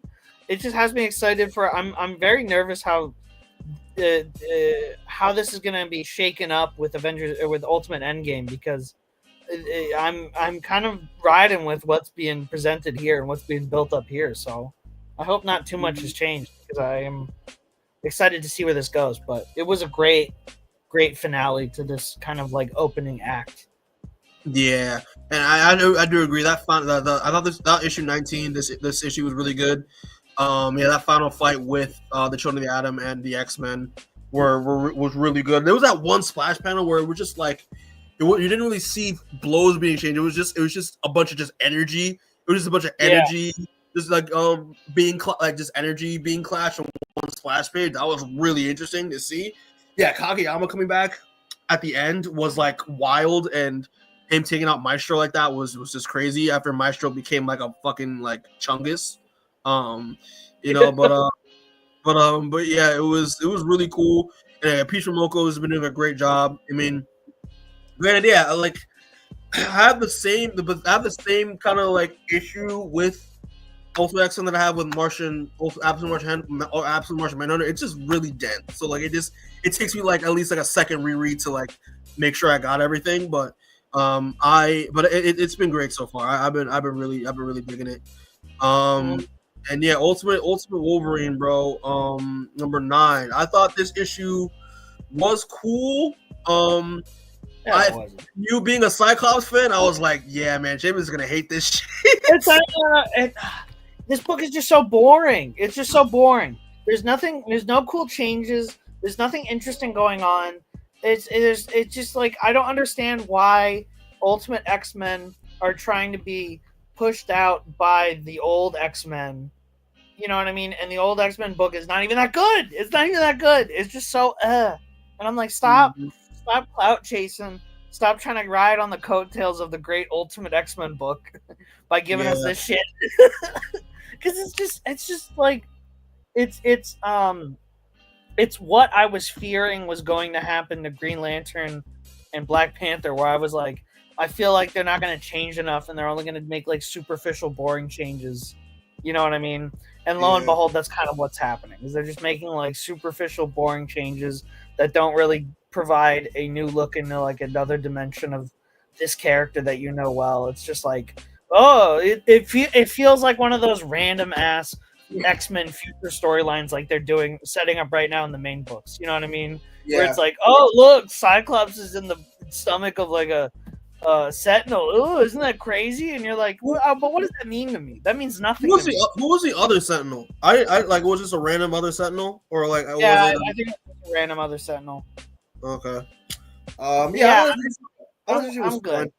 It was fine. Like it was just like them doing doing a mission, and then like we get introduced to Cyclops in the head of a Sentinel, and and then Wolverine sees the doctor that did experiments on him, and he's like, and then he gets like beamed and shit. It was okay. Yeah. I do agree with you. They don't really change a lot with it, which is kind of like which is like like what's the point if we're gonna do an alternate universe where like things are altered, like we should be changing stuff. Like if they stuck with the whole Winter Soldier thing and like played on that for a while, that I would have been better than what they've been doing right now. To be honest with you, even though it is cool to see like what like this version of like the main universe X-Men looks like, along with like Red Guardian and Black Widow in there too, and Mikhail Rasputin as the leader. But like I wish, it's just this book is just fine. Even though the last issue I thought was kind of wild because I love the way Archangel looked in that issue. He looked incredible. I was like, that looks fire. You didn't think so? That was sick. Oh man. It's drawn by Alessandro Capuccio. Like, of course it's gonna look sick, but that doesn't mean that it's gonna be interesting to read. It just means it's gonna be cool to look at, you know? Yeah. But overall, Ultimate Wolverine, it's been fine. Like it's been okay. Like nothing too crazy. But again, I just wish who knows, maybe we'll see. Maybe it may have a turnaround in the future. We don't know. I don't know. I don't know if this book is gonna continue after Ultimate Endgame or not. I doubt this is continuing, but I'm sure the others are. Mm-hmm. All right, man. So we'll move on to the next. I think this is the last batch. No, it's not the last batch, but second to last batch. But yeah, Ultimate Black Panther and Ultimate Spider-Man. So Ultimate Black Panther number 20. Thoughts on this, Seamus? Because you were the one who was texting me like, yeah, you got to read this shit, Mikey. We're back. We made it. Oh, and I've been saying for the past several issues have been a really good turnaround for Ultimate Black Panther, because remember we were saying last year that the book just wasn't hitting, like it was just okay for a while. So it took a long time for the book to like actually like to hit, So yeah, well, what do you think about this issue, bro? I thought this issue was really good.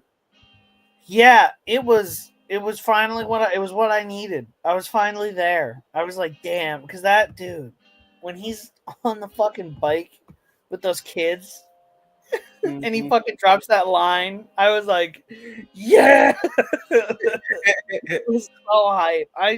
I'm so glad it turned around. I'm so glad it's like it's lit as Black Panther stuff now with like, like we keep mentioning it but it's just so cool with the vibraniums, like the fucking vibraniums, like Avatar is like fucking trying to like take over T'Challa's body and shit. And you're like, what the fuck? Yeah, dude. And the thing is like with this issue, when we get Bast doing the reveal of like where vibranium actually came from, I thought that was crazy. I was like, yeah, so like vibranium, it like literally like vibranium is kind of used as like a scouting tool to like for these beings to like to like inhabit like other planets and worlds and realities. I thought that was amazing. And I was like, and the fact that like a lot of his ancestors had T'Challa's ancestors had the vibes that like something was off of vibranium, but couldn't really pinpoint what was going on until T'Challa interacted with it. So I thought that was really great to see. And yeah, it just kind of like adds to like not only is this god of vibranium a threat, but also like his entire race is a threat, and yeah, I thought that was very interesting, dude. Oh, this is yes, you're doing it. He's doing it, man. What's his name? Who's Brandon Thompson? Is it Brandon Thompson writing this? Brian Hill. Brian Hill. Yeah, Brian Hill, man, he's killing it. He's killing it with this shit. Yeah, and I'm looking forward to see where it goes from here. That page you did send me, yeah, it was good. That was good stuff. I was like, yeah, he's doing, and the fact that the Panthers, the Panthers, which I'm assuming are his ancestors, are actually actually have physical manifestations as Panthers. So literally, yeah. So literally, when the Panther comes up to the kids, yeah, don't be afraid. It'll take you back to where you need to go to your home, to your village. I was like, wow, this is so cool. But yeah, man, Ultimate Black Panther so far has been great. Again, I'm after that lore dump about where vibranium came from. I was like, oh yeah, I'm ready for this shit to pop off. Yo. And also, yeah, I'm also really liking the fact that this I'm loving the suit. I'm liking the suit. It's grown on me. It's grown on me. Yeah, it's going. I mean, it's going back to Marvel Knights Black Panther with Christopher Priest, the cape look. As well as even though I'm not really a fan of a cowl look for Black Panther, it's growing on me. Cause I remember they tried to do that in the Ultimate Avengers 2 movie, and I hated that. So I was like, it's working on me here. But yeah. So Ultimate Black Panther number 20, man, check it out. And not only that, Ultimate Spider-Man number 20. This book, man, is fucking great. It's great. It always hits, bro. The book was great. This is the issue I needed, though. Yeah, it was the issue I need. It was another dinner. It was another dinner conference. I was gonna say mirroring the dinner talk from the beginning of the series, but with this, as Mary Jane is now included in all the superhero conversations, was just already so cool and interesting and what I needed. And Mary Jane not taking shit from no one, and Gwen Stacy starts trying to kind of push back against Mary Jane by pointing out that a lot of Mary Jane's ideals and considerations are just unrealistic and kind of childish, and how they're at war, and how when you're at war, you need to do anything you can to win. And Mary Jane and her go to the bathroom because Mary Jane needs to chill out, and she gets up and walks away, and Gwen's like, no, I did it, I'll talk to her. And Gwen goes to talk to her in the bathroom and is like, listen, you get it, right? You just understand, I'm just thinking practically, it's practically and honestly, it will be tough to keep your children safe. When we start going through this stuff, and then Mary Jane just gets she just sees red and just clocks Gwen, and Gwen's passed out.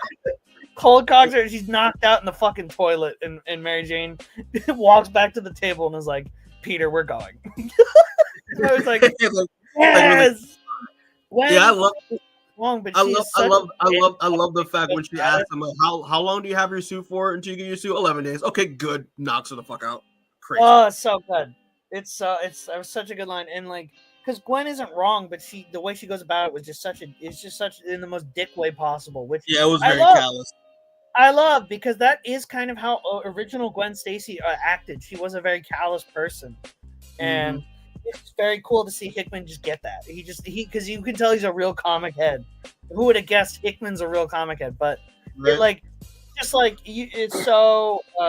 such good character writing, and it makes these issues where it's Spider-Man doesn't appear, but I still fucking love this issue. and just to add on to that, I love the fact that it is pretty much not only that, but at the same time, it is Richard and Ben chilling on the couch, watching movies, and Richard confiding to Ben on how he feels about the situation after him turning into fucking full-on Venom and scaring the shit out of his girlfriend. I love that when Ben's do you want to talk about it, and he's like, no, I don't want to talk about it, and then he just dumps, and then Ben's like, I thought you said you don't want to talk about it. Yeah, I thought it was a really nice moment. Also, Jonah coming back from a date with MJ's aunt. And it's or MJ's mom, and it's just and she's and she pushes him out. He just pushes him out the house, but yeah, you can't come in. We're gonna call it off. Bye. And she sees Ben, and just but Ben, she looks like she's about to pounce on Ben. And Ben's like, yeah, I gotta go. I gotta leave. I gotta get out of here. This one's trying to pounce on me. But yeah, man, and the ending of the war is gonna take place because Mr. Negative is gunning for Mysterio now. I thought that was really cool. So Ultimate Spider-Man is so far is great. I really did enjoy it. Again, it was a nice Reaper, a nice second entry to like a nice follow up to like the last dinner arc of dinner issue earlier in the run. So I thought it was really great. So yeah, man, we'll move on to, I think this is the last two that I got. The last two books that I got from Marvel are The Undead Iron Fist and Blade Red Band. But yeah, we'll do Undead Iron Fist first. But yeah, Undead Iron Fist, which is I'm trying to look up the creative team here. But yeah, you're the one who told me like, Mike, you got to read this, and I was like, okay, fine. Yeah. I wasn't planning on reading Iron Fist because I didn't really care much about the Lin Lu version of the character that they dropped. Like, that's been taking the man for the past like 2 years. But when I saw this book and it was like, oh wait, Danny Rand's coming back, I was like, okay, word. But yeah, so Undead Iron Fist by Jason Liu and Fran, with art by Fran Galan. And this is pretty much the book where like Danny becomes a zombie and is going after ghosts that have escaped, demons that have escaped from hell, and that's pretty much the gist of it. I thought this was really fun, but the whole mystery is like, because the whole time it's kind of like, in a way, kind of like Spawn, where Danny has a clock, which is represented by a banner with the Iron Fist insignia on it that is like slowly burning more and more. The more Danny uses his abilities, but the whole I'm curious. The whole we get like kind of like a back and forth of Danny Rand Danny Rand in hell, and then now this undead version of Danny Rand as this undead version of Danny Rand going defeating demons along the way with the goal of heading towards Rand Corp, because I guess the main target is there. But it's really interesting, and it's the moment, I think, the biggest mystery of them all, because someone else is narrating this, not along with Danny narrating as well.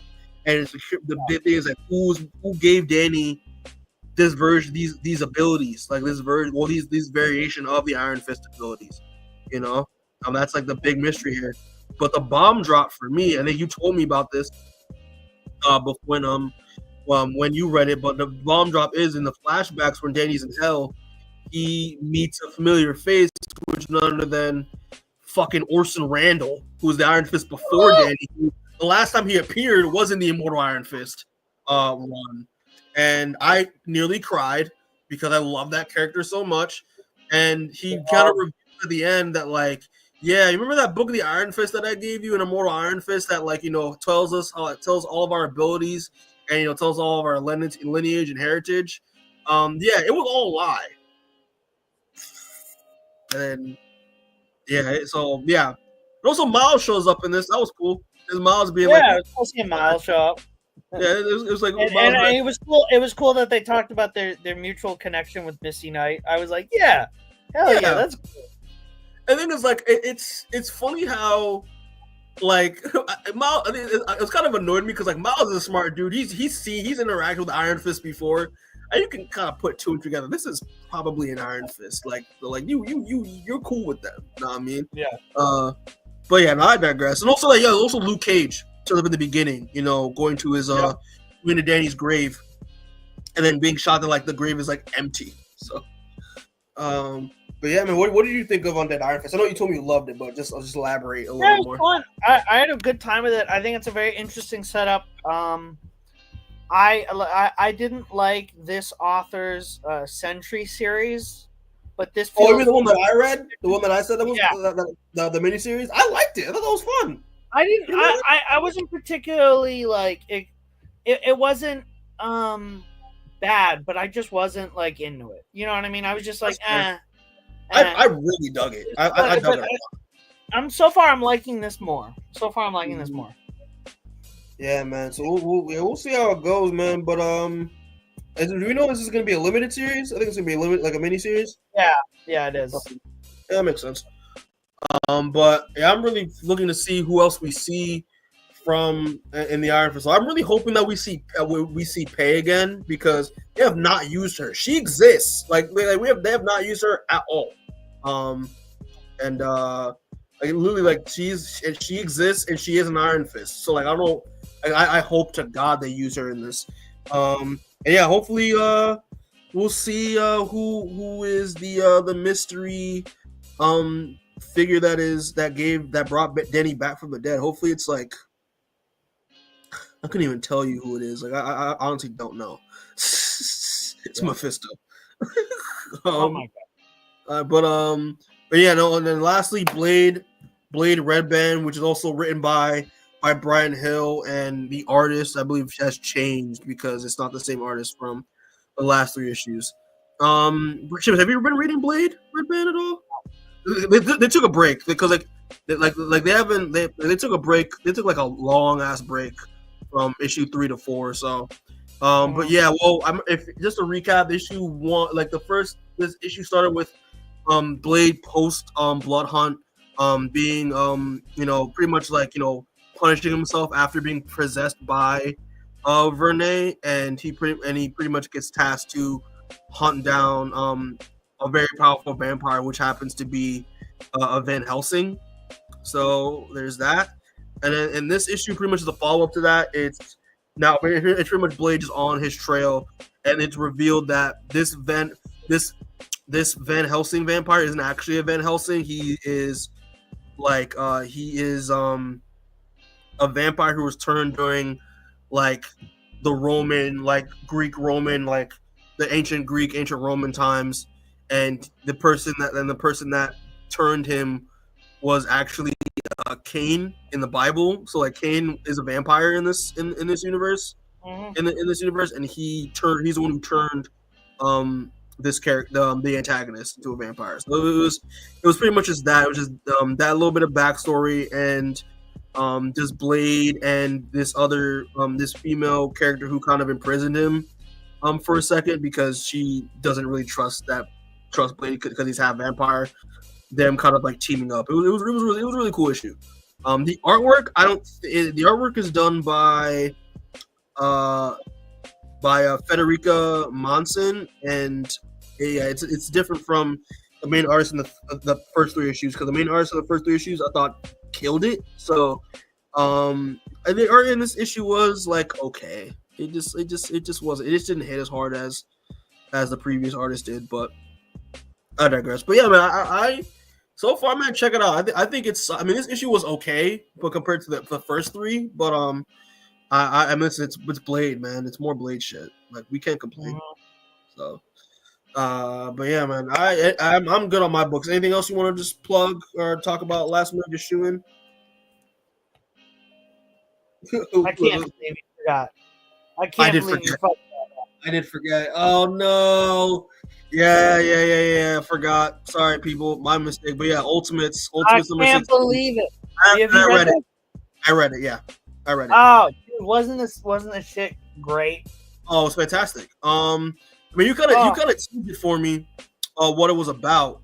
But yeah, no, Ultimates number 16, was really good. It was kind of like the same kind of route where, like, yeah, it was kind of what Ultimate Spider-Man does, where it's like it's kind of a side story with kind of more a more grounded side story. But yeah, it pretty much is. I thought the story being about a girl being enthralled in the Ultimates and Altnet, I thought was really dope. Yeah. And pretty much seeing the Ultimates from a civilian perspective. That was really interesting.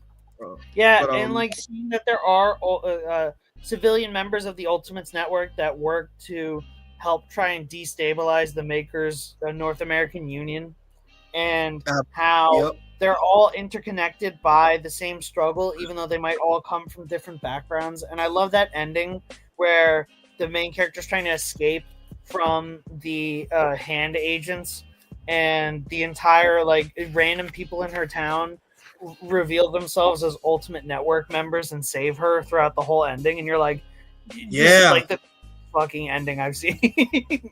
This is like one of my favorite issues of this entire series so far.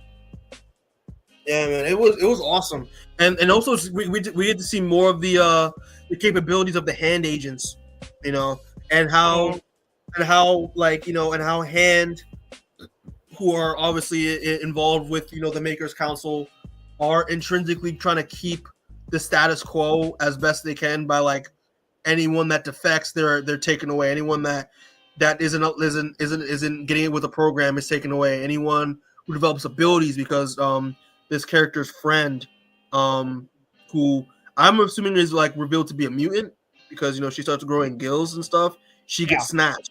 It's very like kind of showcasing like the authoritarianism of this world, and how the Ultimates are effectively effectively doing an effective way to change this like authoritarianistic regime, and how they're using the people to do it is I thought it was amazing. I thought it was really good. The moment the neighbors were involved, I thought that was great. And then the FedEx driver, the old lady pulls out a gun and just blows one of the hand agents in the head. You're just like, oh shit! It's just very nice to see a comic very unabashedly and very overtly opposing fascism in any way possible, because I feel like like we talked about with DC earlier, a lot of companies are scared to do that and publish that openly, but at the very least Marvel's letting Disney's camp kind of come out here and be like, yeah, we should like bomb some buildings. So yeah, but it is really good so far. Do you think we'll see this character again or is it maybe they might have like a cameo in like a little section down the line. Okay, yeah, fair enough. But yeah, I'm looking forward to the next issue, because the next issue, which I saw the cover for like 2 months ago from the artist, this is kind of going to be a Doom focused issue on maybe the revival of the Fantastic Four. Yeah, we'll see. I'm excited. We'll see. But yeah, Ultimates, read that shit. It's too good. So yeah, that is that it? Is that it, Seamus? Anything else you want to mention that have you read from Marvel? Rapid fire, real quick. Joe Kelly's Amazing Spider-Man is fine. The X-Men right now have gone very bad. They're not very bad, but just the direction they're going is not good. I stopped reading them. I stopped. The only one I was reading for a while was on Uncanny X-Men, and I stopped reading that. Yeah, I dropped all of them at this point. It really sucks how that went, but what can you do? I think I want to say that's it for Marvel books, at least that I am actively reading. There are a couple I need to hop back on, but yeah. Other than that, that's pretty much it. Other than the last one we have to talk about, of course. And so that's pretty much it for all of that. And so now we're gonna go to the creme de la creme of the podcast. So the last thing we're talking about is a little comic that came out that kind of is one for the history books, because this is the first book of its kind in the past so maybe 20, 30 years. 20 years. I think it was 2003. I think was the last one. So a little over 20. But yeah, people, if you're living under a rock, they're the first issue of the Marvel DC crossover. Batman and Deadpool came out. Deadpool Batman #1, and we read that shit, and it's pretty much it's like a 60-page book, because it's the main story between Deadpool Batman crossing over, as well as a bunch of backups that were teased along with their variant covers. Seamus, real quick, hold them up what you got, because I know you got the yes, Deadpool, I got the Green Arrow. I got Green Arrow, Daredevil by our fucking boy Marco Cacchetto. Marco Cacchetto. And I got the Daniel Warren Johnson Thing Barda cover. It's Daniel Warren Johnson. Sick. Dude, we love Jack Kirby in this house, motherfucker. Oh man. But yeah, I went out on Wednesday, went right to my comic shop right as it opened at 10 a.m. and I instantly walked in and I was like, "Yup, these are the two that I'm getting." If they still have, I'm gonna also try to get the. I was telling Mikey this off camera, but hopefully at some point at New York Comic Con, I'm gonna try to get the New York Comic Con variant with Thor and the Flash, which I'm like, yeah, that Thor looks and the good. Flash, that's crazy. Yeah, I'm like hoping because I'm planning on seeing The Long Walk on Tuesday, and I'm at the mall, so I'm gonna run to the theater real quick and see if they have. I'm praying if they have any extra copies of that Daredevil Green Arrow variant because I need that. I want that. But yeah. So I mean, yeah. So Deadpool Batman #1, written by Zeb Wells, art by Greg Capullo. And there also are various backups. I didn't read. I don't know, Seamus. I only read the main story, and I only read the Daredevil Green Arrow backup because that's the only one I cared about the most. So, fake fan in here. No. I also read the thing with Logo at the end. That one I read as well. Oh yeah, the amalgam story. Yeah, because I heard everyone talk about it, so I was like, I gotta read it. But yeah, man. So, what did you think of Deadpool Batman #1, man? Just the main. I thought it was so fun. It was fun. It was so fucking fun. I don't care that this is like a death toll for the industry, and that it proves that the industry's in dire straits to finally do this again, and they have to make money however they can. But if we are going to be going down with the ship, as Sal from Comic Pop said, at least the people on the Titanic had a cool band to listen to while the ship went down. And this is the cool band while the ship's going down that you're like, yeah.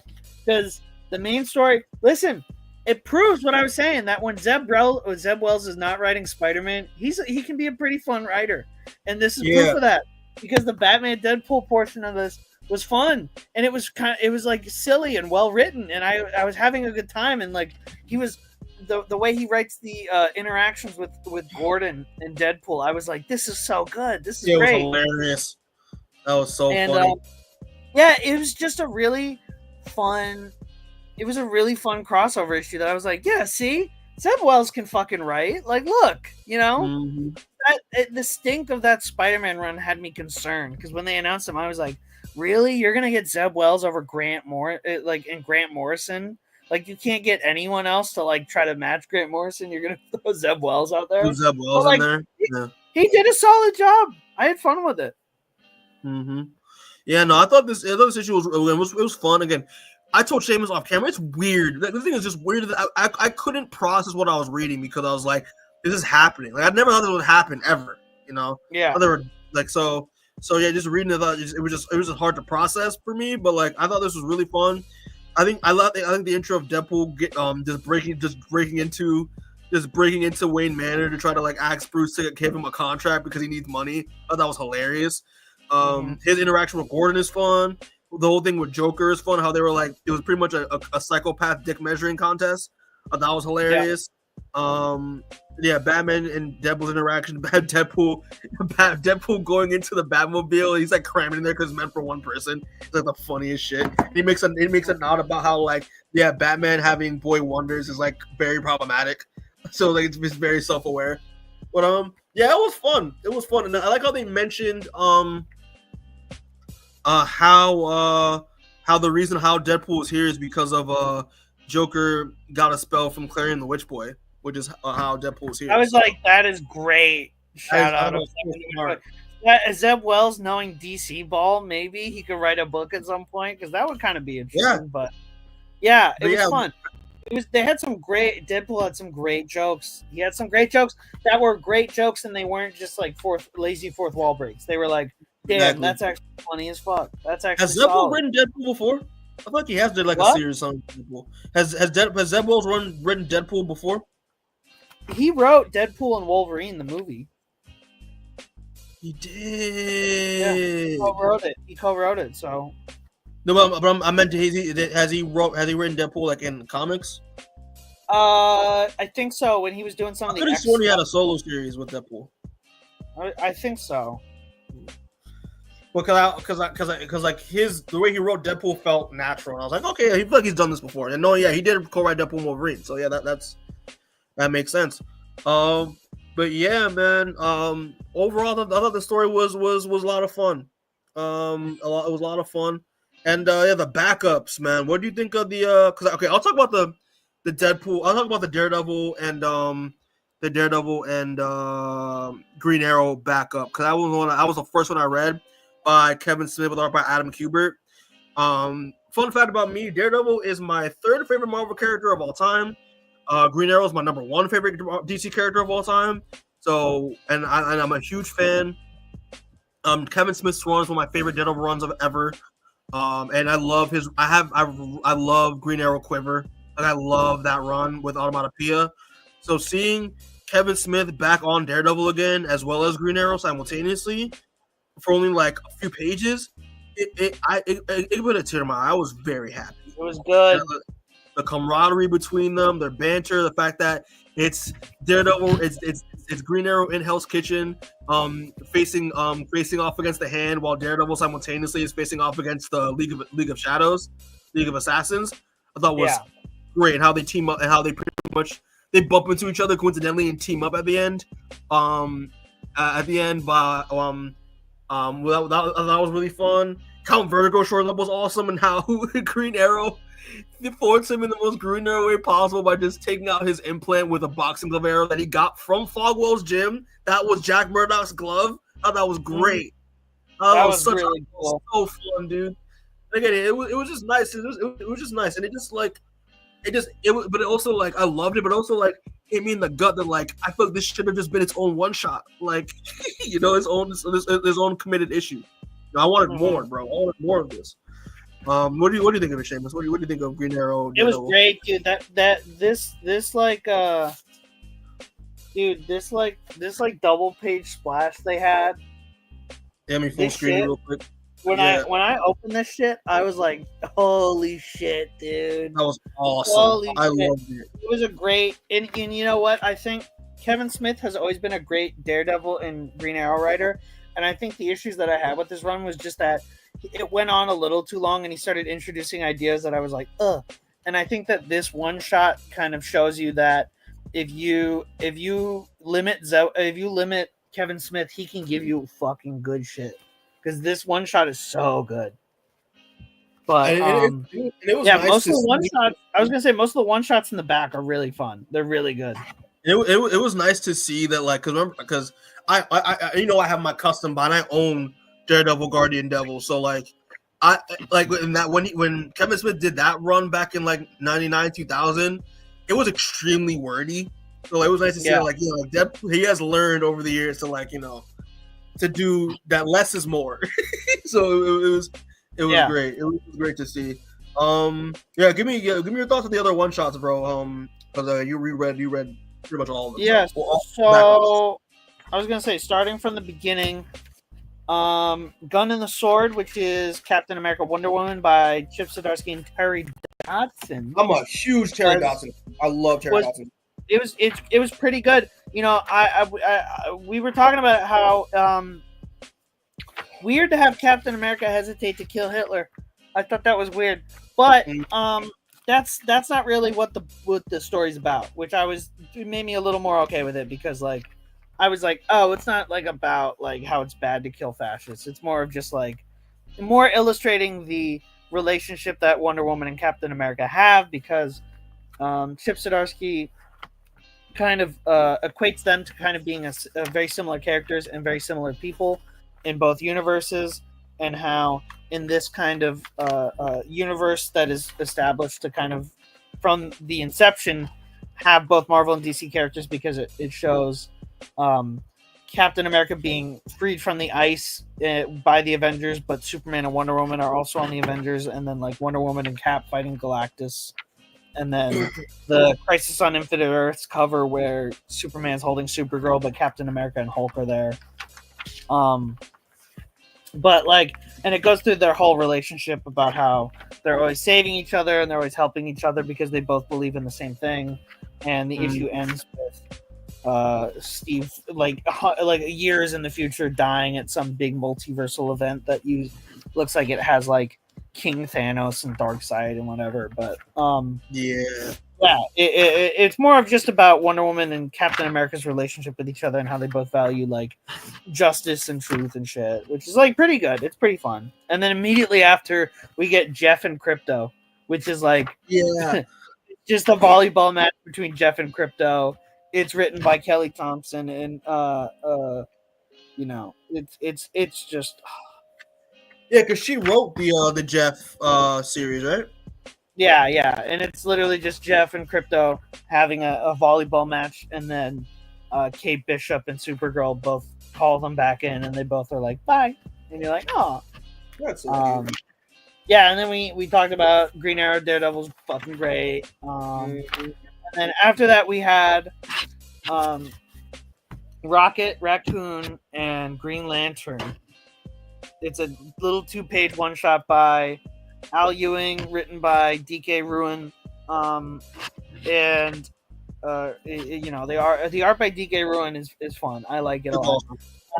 But so the whole premise of this one is that both Guardians, the Guardians of Oa and the Guardians of the Galaxy, do a cultural exchange where Rocket gets the Green Lantern ring, and Green Lantern joins the Guardians of the Galaxy, and it's basically like Rocket's like Rocket immediately puts on the Guy Gardner suit, and you're like, oh fuck. Yeah, so then day one, Rocket shoots Sinestro in the face.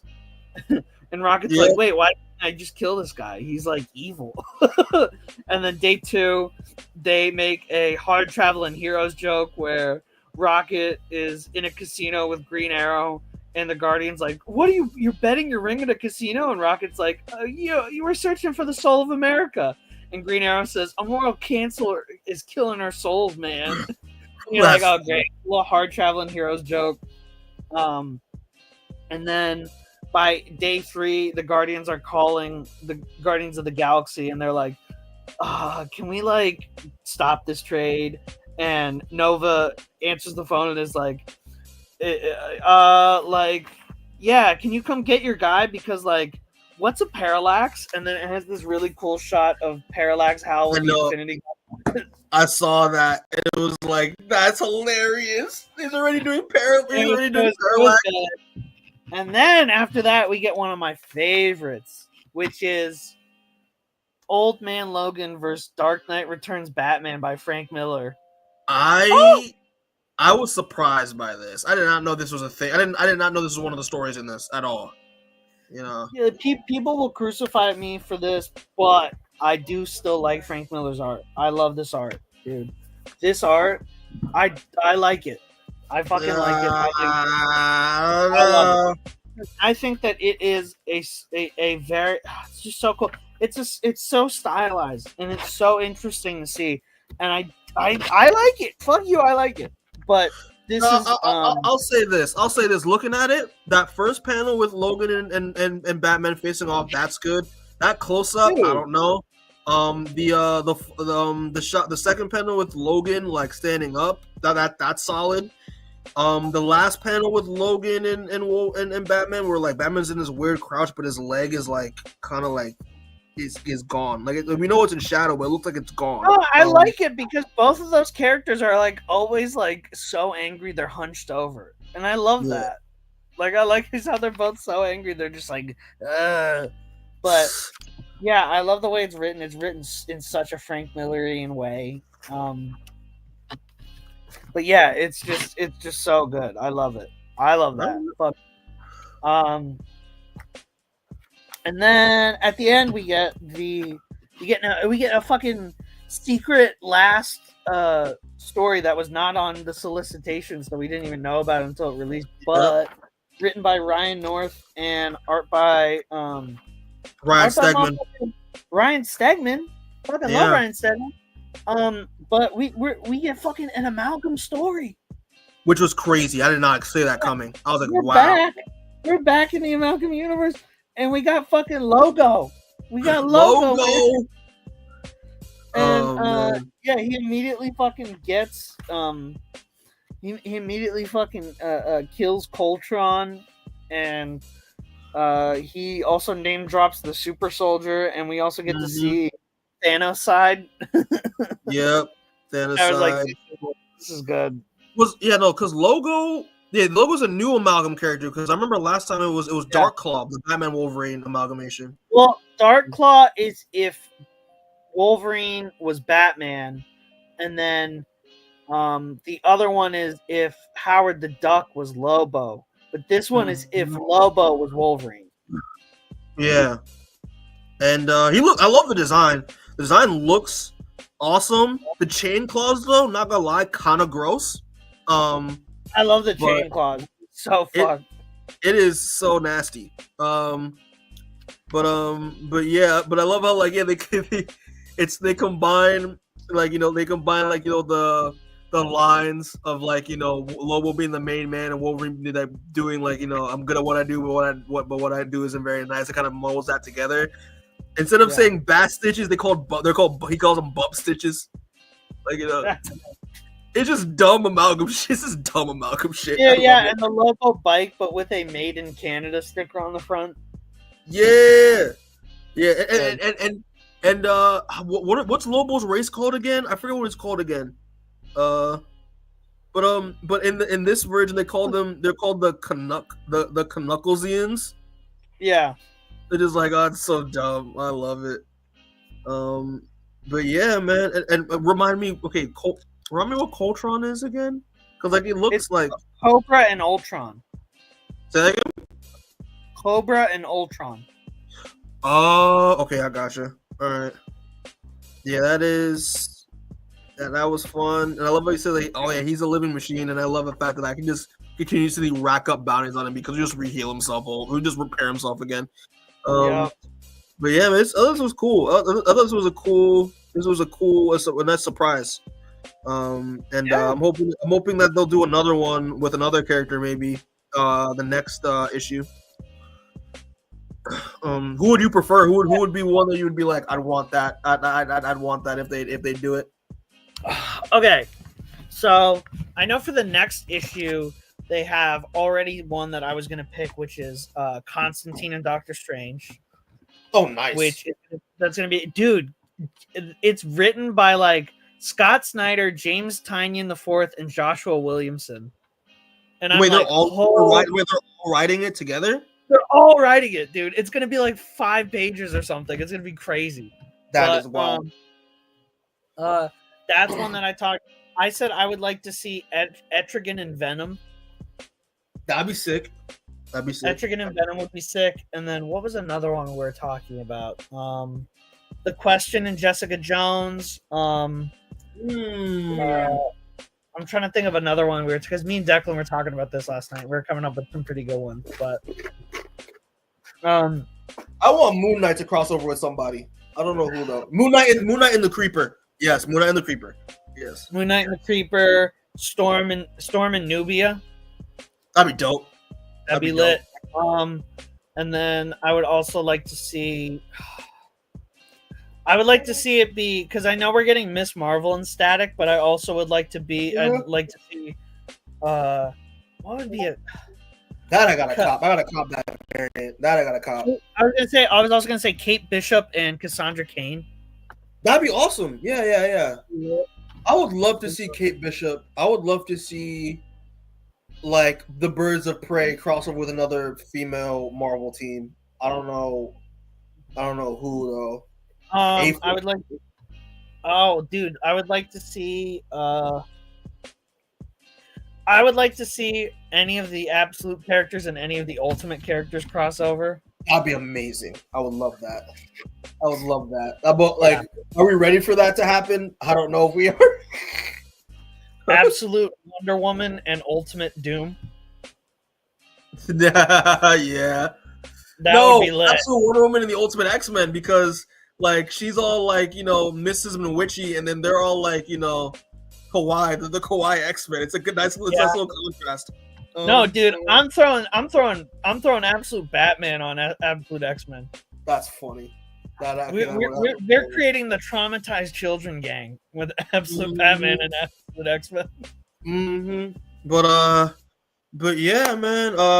Yeah. So overall, I would give Deadpool Batman #1 like a good 7.5 out of 10. It was good. I give I it don't. an 8. I had fun with it. Yeah, that's a 7.5 out of 10 for the main story. The Daredevil Green Arrow backup was a 10 out of 10. It was perfect. It was literally perfect, and I want more. I want more of this shit. Yeah.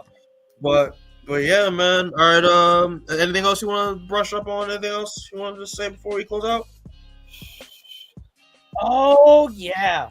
Oh my god, I can't believe I forgot about this. I caught up on Batman Dark Patterns. Oh, word. Okay. And that book has been incredible. Just great Batman stories. Just it's like solid. It's like solid like 2 or 3 issue arcs, and it's literally just telling stories in Batman's like year 2, and it's just such good. It's a lot more focused on like the detective side of Batman, so it's a lot more mystery solving and fun. And yeah, it's just super interesting. It's like a new different serial killer every 2 issues or something. It feels like Batman NCIS. Yeah, so it's kind of like a Batman like kind of serial, I guess. Yeah, it's fun. It's been really good. Dan Waters has been writing the shit out of it. Like, because I'm okay right now on Dan Waters' Nightwing. I'm not totally bought in yet, but his Batman, this series is really, really good. Okay, bet. I hear you. Yeah, that's what's up. No, I remember seeing backups of it when I was reading Batman Gargoyle of Gotham, which I still have to finish. But I was gonna say I totally check this out because it's just really good Batman shit. Okay, bet, man. I'll check that out. But yeah, all right. So we'll safe to say we can close it out. Yeah. All right, man. But all right, everyone. So thanks for everyone who are watching this or will watch this. We appreciate it. Please subscribe to the channel. Leave a like on the video, and hit the notification bell so you know when we drop new content.